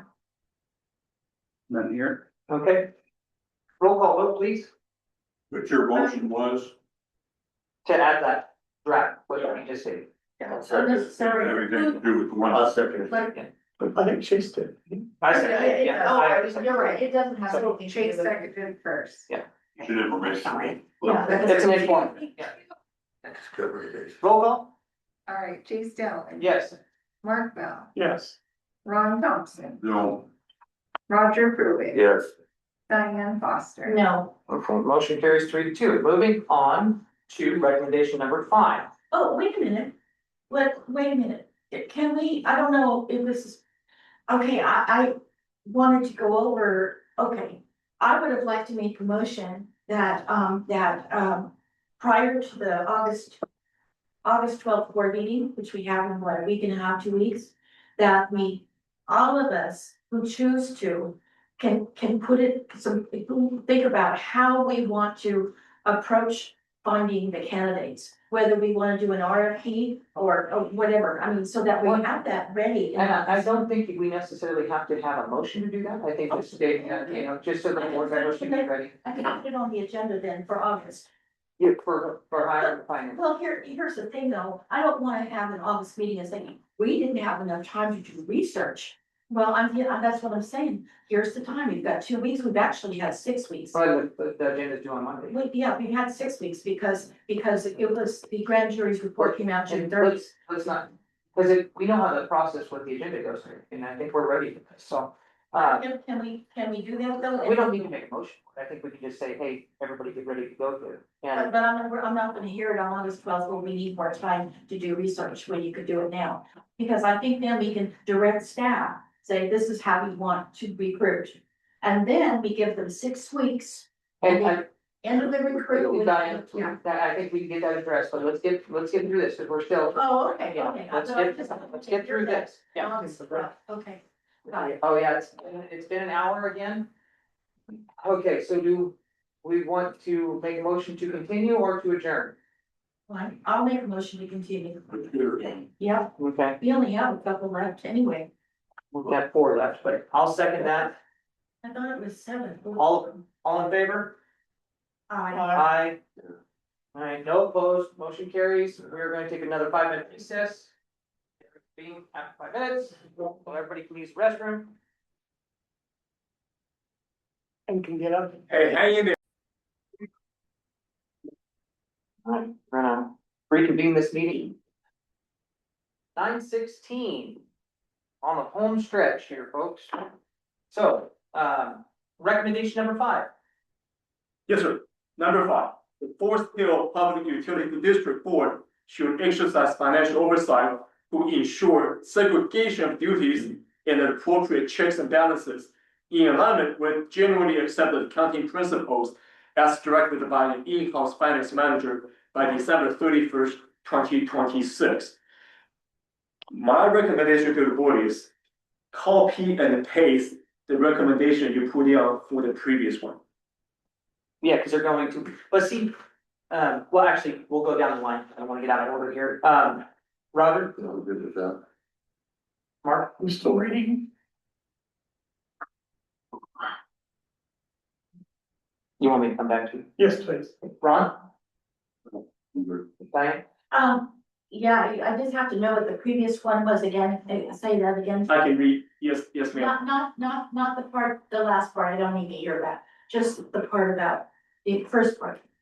The board of directors anticipates to hire an in-house finance manager no later than October 30th, 2026. Oh, okay, oh, good, okay, so my feeling is on where you put down, and again, you got this from the auditor, correct? No, not this one, Not this one? not this one. Okay, well. This is all about the law, all about why the board has full discretion to hire out or. No, I mean the part about that you say, that as, what did you put down, that, district is not currently. What did you put? Something about the checks and balances, That's the recommendation from the grand jury. yeah, let's see, but whatever you put down here. It is not correct. I think you're looking at starting with about the third sentence in on the first paragraph. Recommendation number 5 has been partially. I think there's where you're thinking when you want to look at. Well, I think we don't have to look at that. Diane, if we're going, he Oh, said, we can scratch. he said we're gonna go with. Oh, we can He just, said go with, he said his recommendation would be go with the previous. okay, yeah, it was the, cause it wasn't correct, I knew that, but I can't find where it is. And the segregation of duties and appropriate checks and stuff, that is, if there is not okay, we crossed the whole thing off then? Yes. No. What you're reading, Diane, is the grand jury's recommendation. Right, okay. Right. So that part we did obviously keep, Right. but We keep- the part in italics below it. Would be the We part leave all that, that. we would- Oh, okay, so, that would be the part that we get rid of and. so it's, okay, okay, it hasn't been implemented. No, Right. and So, it wait a hasn't, minute, that's not what we said before the here. duties, And what you're putting in, I thought was just that we're going to hire an in-house finance. That's what I thought he said, yeah. Yeah, that's what, we gotta take this text here. Yeah. This text here, all of this, so we, recommendation number 5, Yeah, okay, that all stays, then once italic starts all the way to recommendation number 6, yeah. no longer, don't worry about that. That's what I thought, but that's not what Steve said. But wait a minute, Allow me to just reread, let me try again before you read. please. Yes, sir. All you guys are looking at apparently is as directed by an in-house finance manager. We need to talk about and review financial oversight to ensure segregation. Because what we're saying, what's in that first paragraph is recommendation number 5 has been partially implemented with respect to the board exercising financial oversight. The assistance of annual audits by an independent financial auditor to ensure segregation of duties and appropriate checks and balances in line with generally accepted accounting principles. Now, the auditor, as part of the generally accepted accounting principles, looks at segregation of duties. And so what this is saying, and I'm sure that's what he looked for, is he found that in the audit, that in the audit, the auditor, this independent auditor, doesn't even work for us in that sense because they are independent. Says our segregation of duties is okay. Now that, we can still say that and still say, but we'll look at it further. But right now, the independent auditor is saying, we don't have a problem. Okay, so this is how I'm interpreting it, and because that's why I would cross all that out that Steve has here, is because what listening to or reading the grand jury stuff, it is really concerned about what goes on in-house. I brought it up at board meetings where, we have a credit card that Hank has, and we have a clerk who is hiring, who's her boss, Hank is her boss, checking to see how valid his charges are. And that's what the grand jury was talking, that was part of what they were talking about, that the in-house has no checks and balances in-house. That's, so you see, it's frame of reference here, and I think Steve, you just didn't interpret it that way, but that's how I believe the grand jury was interpreting it, with in-house. And the audit doesn't look at that stuff, by the way, neither does LSL, they've admitted it. Okay. And so your recommendation now, Steve, can you read your recommendation again, please? All right. So, with what the board decided with their recommendation to hire an in-house finance manager, my proposed response is this. Recommendation number 5 has not yet been implemented. The board of directors anticipates to hire an in-house finance manager no later than October 30th, 2026. The board of directors appreciate the grand jury's recommendation and continuously evaluate the staffing and finance manager position in-house. While the district is neither legally required to hire an in-house finance manager, nor is it lawful for the grand jury to prohibit the district from contracting for professional services, such as accounting and financial. The board of directors reserve the right to hire an in-house finance manager. Now, that's a little different than what Mark just, I'll make a motion to accept what council just proposed in that draft. And I second that, I think it's good, yeah, I second that. All right, public comment. No, nobody? No, okay. Al? No. Roll call vote? G Stelling, Yes? Mark Bell, I got so confused what we're building on. Can you try again, please? yes, sir. The proposed response is this. Recommendation number 5 has not yet been implemented. The board of directors anticipates to hire an in-house finance manager no later than October 30th, 2026. The board of directors appreciates the grand jury's recommendation and continuously evaluates the benefits of staffing the finance manager position in-house. While the district is neither legally required to hire an in-house finance manager, nor is it lawful for the grand jury to prohibit the district from contracting for professional services such as accounting and financial, the board of directors reserves the right to hire an in-house finance manager. Okay, I'll vote yes on that. Ron Thompson, Yes. Roger Pruitt, Yes. Diane Foster. Yes, Motion carries 5-0. Okay, so we still need to address the other part that's in here, which is about segregation of duties and appropriate checks and balances.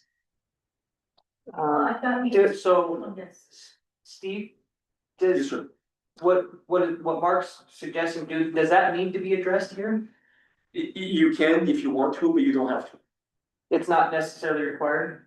You're already committing to an outcome, and that is it, Yeah. is to hire an in-house finance manager. But they don't say hire an in-house finance manager here. The response is the board of directors anticipates to hire an in-house finance manager no later than October 30th, 2026. No, it doesn't say that.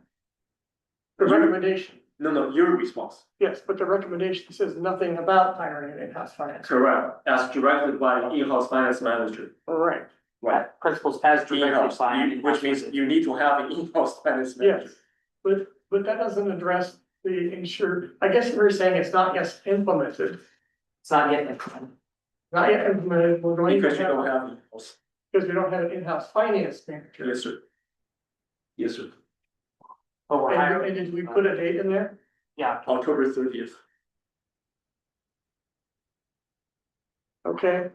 And If you you're think not this is wrong. gonna, if you think this is gonna be going through, I'll agree, but it won't surprise me if this gets thrown back at us. In a way, I kind of agree with you. It really depends on how the grand jury receives it. What I'm doing is I'm doing the best I can. Balancing your different approaches, all with good intentions, trying to get us to the finish line. So I was gonna come back then anyway, and let's throw out the idea of saying something like, the board, will review segregation of duties and appropriate checks and balances,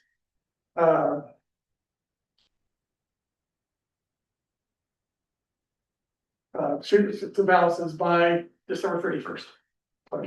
Something like that. just that you're just very concerned, I get that. So can we do an additional line? So we already have what we approved. Wait a minute. No, and it's Diane, this is just another one of those things. Yeah, but I mean, that's all taken care of if we get an in-house manager. And which we already voted on, we're going to Yeah, do. so- But I think what Mark's trying to do and what Steve is suggesting as well. I don't think Steve suggests, Well, not Steve's, but Steve's kind of going, yeah, I can see where, but he's been nice. but I Thank you. can see where. In alignment with generally accepted, or what that part, what was it? Of course, the public should. Dwell on this. Financial oversight. We should dwell on it, I. To ensure segregation of duties and appropriate checks and balances. So. It'll all come together if we have an in-house finance manager, period. It's that simple. You don't have to dissect every single thing. It's ridiculous. Yes, let's move on. I don't see how it hurt. Well, And it's very likely, I don't know, I really think it's dodgy that we made, the main thing that's in this paragraph, we're not addressing. We're not gonna say it's gonna be implemented, we're not gonna say when, Yeah, what would that look, what would an additional, That the board sentence look like? exercises financial oversight. What's that? The Tim? board exercises financial oversight. The board will exercise financial. Oh, I wouldn't say well, I would say the board. The board exercises, Exercises financial oversight. I'll make a motion that we add the line, the board exercises. But not yet, because Mark's point is well taken. There are multiple components in this recommendation. One is that the board should exercise financial oversight. And that's a little problematic for me from a legal perspective. I don't want anybody to ever say the board is not. To ensure segregation duties, okay. And appropriate checks and balances, okay. In alignment with GAAP, yeah. As directed by an in-house finance manager. So the key, the showstopper here is the in-house finance manager, and that's why we focus on Okay, right away. okay. But Mark is not wrong either about maybe going back to also addressing the board exercising financial oversight. And you can do that, you can add to it if you want. Well, I'm just saying, we're already here, if it's not going to hurt anything, if it can only benefit us. It won't hurt. Okay, and it can only benefit? Yes, sir. Okay, so I make a motion. Well, I'd like to just make a comment, is the fact that you have to go through, you have, what I'm thinking in my brain is, I've read all the jury's comments, or not the comments, but their whole context. And what they were concerned about was that there are people on the board that do not do their financial obligation of oversight. That's where the grand jury was coming from. And so they're saying that they need to exercise the segregation of duties and appropriate checks and balances. And so that it is true what the grand jury is saying. Some people don't do that, but it can be cured by having an in-house manager. So I don't think there's any necessity of dissecting this and adding more stuff. Well, I'll make a motion. May I suggest Yeah. for your consideration, Yes. maybe amend the very first explanation after stating that this recommendation has not yet been implemented. As such, the board of directors exercises financial oversight and anticipates to hire an in-house finance manager no later than October 30th, 2026. That sounds good. Oh, I like that. Okay, boom, we got it. All right, I'll make a motion to do that. Second. Public comment. Anything on the out? Nothing. Okay, roll call. Chase Dowling, Yes. Mark Bell, Yes. Ron Thompson, Yes, Roger Pruitt. Yes. Diane Foster. Yes. Okay, motion carries 5-0. we're gonna put Steve's name all over this thing. That's pretty good. Hang in there with me. We're getting there. All right, recommendation number 6. Yes, sir. Number 6, the Forest Hill Public Utility District Board should direct the in-house finance manager to provide direct financial reporting on a monthly basis by December 31st, 2026. My recommendation is to repeat the same response as recommendation number 4. Yeah, I agree. Has anybody got a problem with that? Roger, Mark, No. Ron, Diane? Nope, I'm good. I'll make a motion to do that again. I second that. I second So that. wait a minute, are we taking exactly what's here, or are we modifying it based on what we said before? But we're going with what council just suggested. So So number the 6. same thing we said for number 5. Number 4. Number 4, and well, actually, number 5 is actually a little different than number 4, so it'd be number 5. Okay, number 5? Yeah. Okay. So it will read recommendation number 6 has not yet been implemented. And then everything else is the same. Yeah, okay. Roll call vote? All right, Diane seconded that. Yep. Okay. Chase Dowling, Yes. Mark Bell, Okay, yes. Ron Thompson. Yes, Roger Pruitt, Yes. and Diane Foster. Yes. Woo! All right, moving right along. Recommendation number 7. Yes, sir. Number 7, the Forest Hill Public Utility District Board Chair and General Manager should follow policies regarding parliamentary procedures, remote participation, adherence to the Brown Act provisions, and decorum for public meetings no later than the October 2026 Board of Directors meeting. Do you understand part of that? I bet Steve doesn't. About the remote participation, that was a biggie for us. Happy to address. Well, Are you so- familiar with it? Not as familiar as you, of course, And I think but that's, happy to address. that's what they're talking about is, well, that's one of the things, the parliamentary procedure, I have to admit. I don't see where, I have to compliment Chase, I don't see where that's a problem, Parliament, unless I'm not missing something. Don't understand that. Well, let's first go over the recommendation Okay, and then, the recommended, okay. and I'll read that for you, Steve, since you've been reading. Okay. Okay, so recommendation number 7 has been implemented. The chair of the district's board of directors and the district's general manager adhere to the Brown Act, including remote participation under government code section 54953B and 54953.8. and all policies governing decorum and the conduct of the board meeting in the Forestville Public Utility District Policy Handbook, such as, for example, policy numbers 5010 governing board meetings, 5030 governing board meeting conduct, 5040 governing board action and decisions, 5060 governing meeting minutes, and 5070 governing rules of order for board meetings. While this practice has always been followed for purposes of responding to the grand jury's report, this recommendation has been implemented and remains in place since June 30th, 2026, the date of the Placer County Grand Jury final report of 2025-2026. So, Roger? Good. Mark? I'm good. Ron? I'll pass. I'm not done now. I still, can you explain it to me though, because I don't understand. No, let Steve explain. I just read it. Okay. I'll try my best, yes, ma'am. Because it says it's been implemented, but I don't know what that means. Yes, ma'am. So what it says is that the board follows policies regarding parliamentary procedures, which I hear that's not an issue. Right, Remote participation, which I hear may be an issue. yes, it is. Adherence to the Brown Act provisions, which kind of ties to the teleconference and remote participation Mhm. issue, and the current for public meetings, which you have policy about that, no later than October 2026 Board of Directors meeting. So as I understand it, the issue with respect to the teleconferencing pertains to the October 9, 2024 board meeting. And September as well. 2025. There were two of them. September 2025 also, Okay. and October 2025. It concerned AB 2449 and AB 2302, Hopefully spot on. Yep, so. which expired December 31st, Yes. 25, and was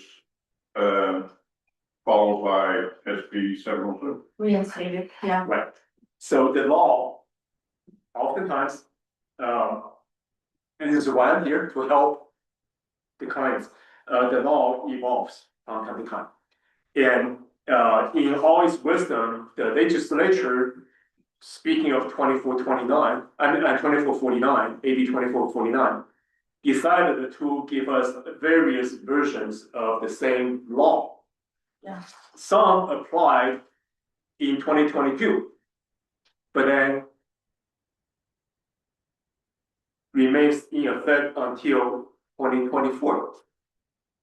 And some applied 2024, and then sunsets on 2026.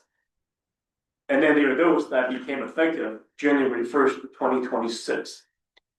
So not the same law applies at a given time if we were to look into the past.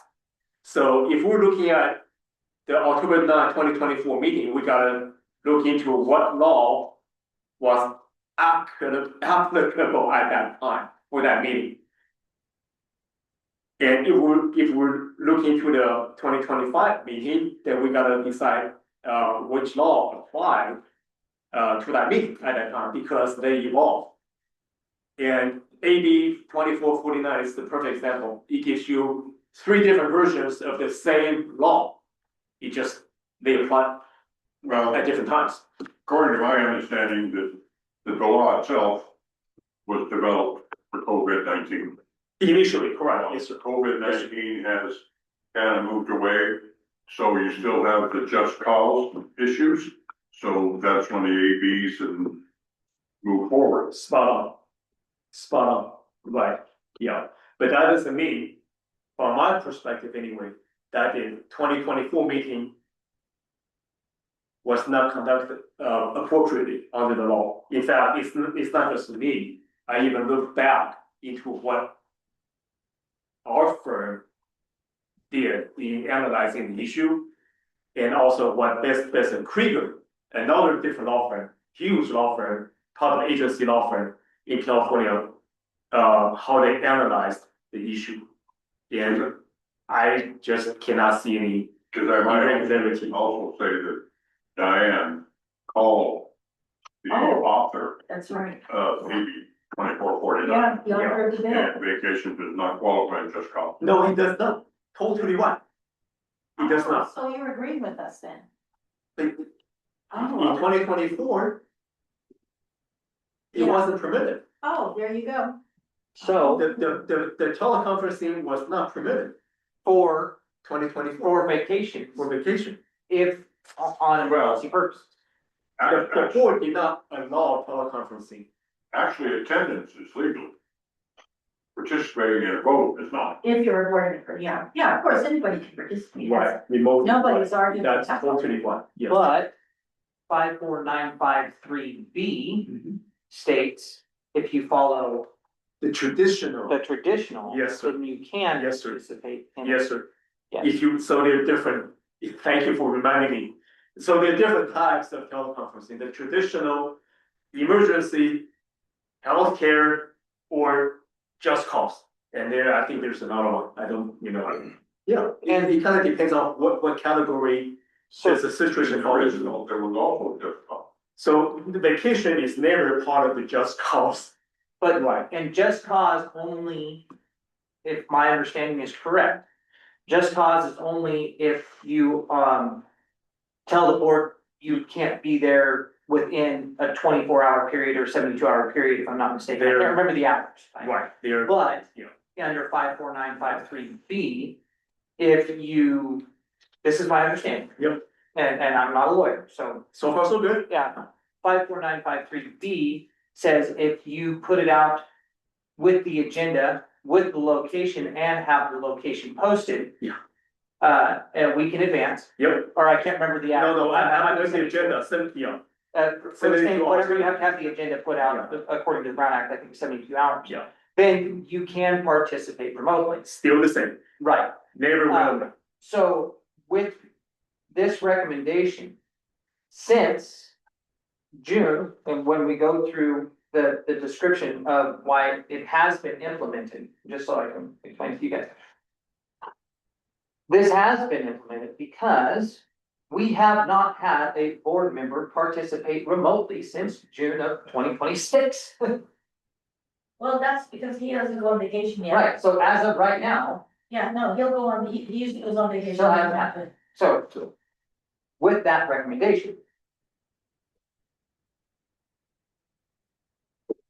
I'm going to make a motion to approve Well, what do you say first? Yeah, I, recommendation What do you say? has been in. well, Making a motion and not explaining exactly. yeah, So, okay, I thought I did, but sometimes I can be a little. well, I'd like some more, but before you do that, I want clarification from Steve. Again, Steve, so Yes, ma'am. are you saying yes or no? Is that in 2024, when somebody was on vacation and wanted to participate at a board meeting via, Zoom, that was illegal, correct? Not exactly, you're almost right, but not exactly. Where am I It wrong? doesn't matter what reason, Oh, it it doesn't matter what, no, it doesn't even have to go into the just cause category. It doesn't. No, you can, as long as you follow the traditional You could teleconferencing, participate. you can, right, Oh, okay, yeah, Right, you can yeah. watch. yeah, but you can. No, not watch, you can actually. Yes, you can participate. No, no. Yes, you can. No, board members. And he's saying Yeah. that we're wrong and that each Mark could participate and vote. That's what he's saying. as long as you follow the protocol for traditional teleconferencing. So in other words, you Okay, can well, be 2449? No, still there, you didn't take that off. Well, if he's on vacation, he can vote. It doesn't matter the reason, vacation or business, you're out of town, doesn't matter, family, whatever. As long as you follow the traditional protocol, you can participate. That's not the same as, that's the traditional teleconferencing category. Participate meaning what? You can hear, listen, make decision, vote on board member. But we didn't have a teleconferencing thing. It wasn't a teleconferencing thing. We had a regular board meeting with Mark zooming in.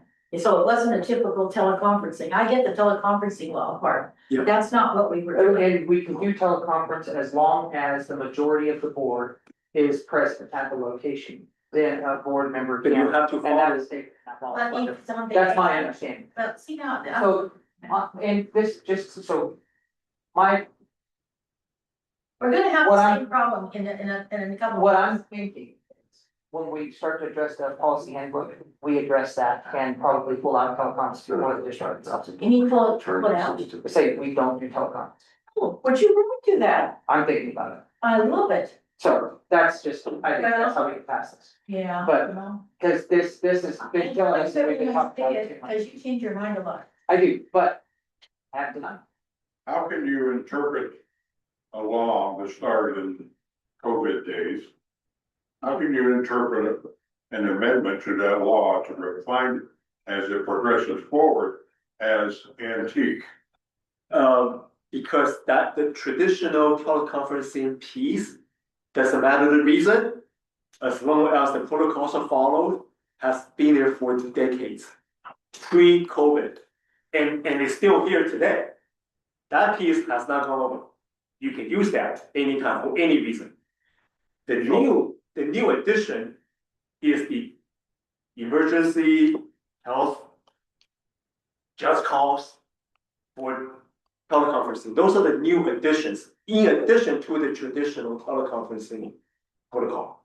So in other words, the congresswoman that drafted that 2449, She's, when she says, when her staff says yeah, that if vacation. board members on vacation, they are not allowed to vote, their vote doesn't count. Under 2449 then. Because. we're- Yeah. But not from the traditional, that's where it gets confusing, and this is why I've never like, this is a confusing thing. Yeah. Because when you read when the law was established back in 2002, 2449 and 2302 is an amendment for just Fine. The older law. So what they're doing is the older law encompasses, and they're focusing it down to the just cause. You can't vote if you're in New York. On vacation, you cannot. only under 2449. See, this is Under where- the just cause bucket.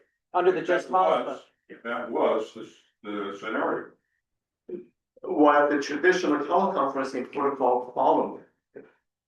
If it was, you're okay. We weren't doing that. Well, it gave the dress, you know, that's normal, We then. can only do this. Yeah, that's true, we're just But getting you this. just. Yeah, we're just beating that horse. But, so Oh, yeah. I'm gonna make a motion to approve. Recommendation number 7 has been implemented and approved the text in the draft as written. Were you good to I'll explain? second.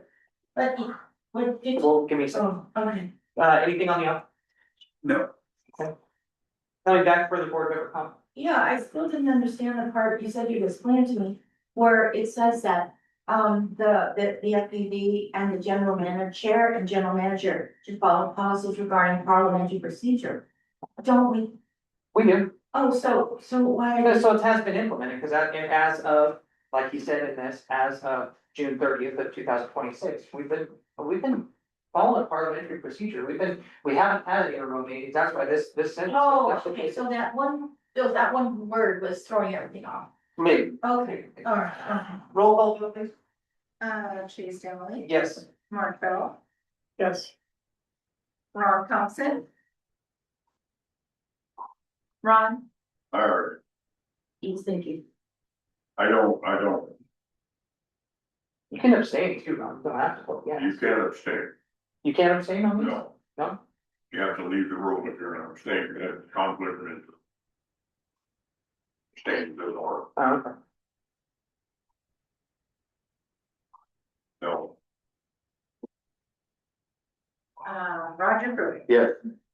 And Diane Costa. Yeah, I'll vote no too, all because of the remote participation. 3-2. Here. Okay, and finally, recommendation number 8. So recommendation number 8 does not require response. This goes to the LAFCO issue once again. Oh, yeah, it does that again. So that's it? That's it. So we got our response, except for, 2. recommendation number 2 on both. Yes, sir. And so with that said, we'll have to see recommendation number 2 from 2024-2025 on, August's agenda. And then we'll have to see, 2025-2026 in September's, I do believe. And that should get us all straightened out. Tell me Yeah. what the one is the the number two, I forgot. That was the one that was the big, what was it? I'm about to- Like you, Brandon, you know, It was that. They, what about it? Not remember that. No, I'm trying to remember. That was, is that was the plan, the. Yeah, who's going to Yeah, who's going to implement the Oh, yeah. get the consultant? the consultant? Yeah. Who's gonna be the Consultant, oh, yeah. Right. So that's right. Yeah. Okay. There we go. You're Okay. tracking, Yeah. you're tracking, you're good. All right, with that. Meeting adjourned. Well, Steve, it was nice to meet you. Oh, the pleasure is mine, Madeline. Well, guys did great. what I like about you too, is that you know, a lot of attorneys, they put a lot of, padding and stuff in their language and their talk. And they gotta become a lot of lawyers. You didn't do that. And so I'm happy about that. I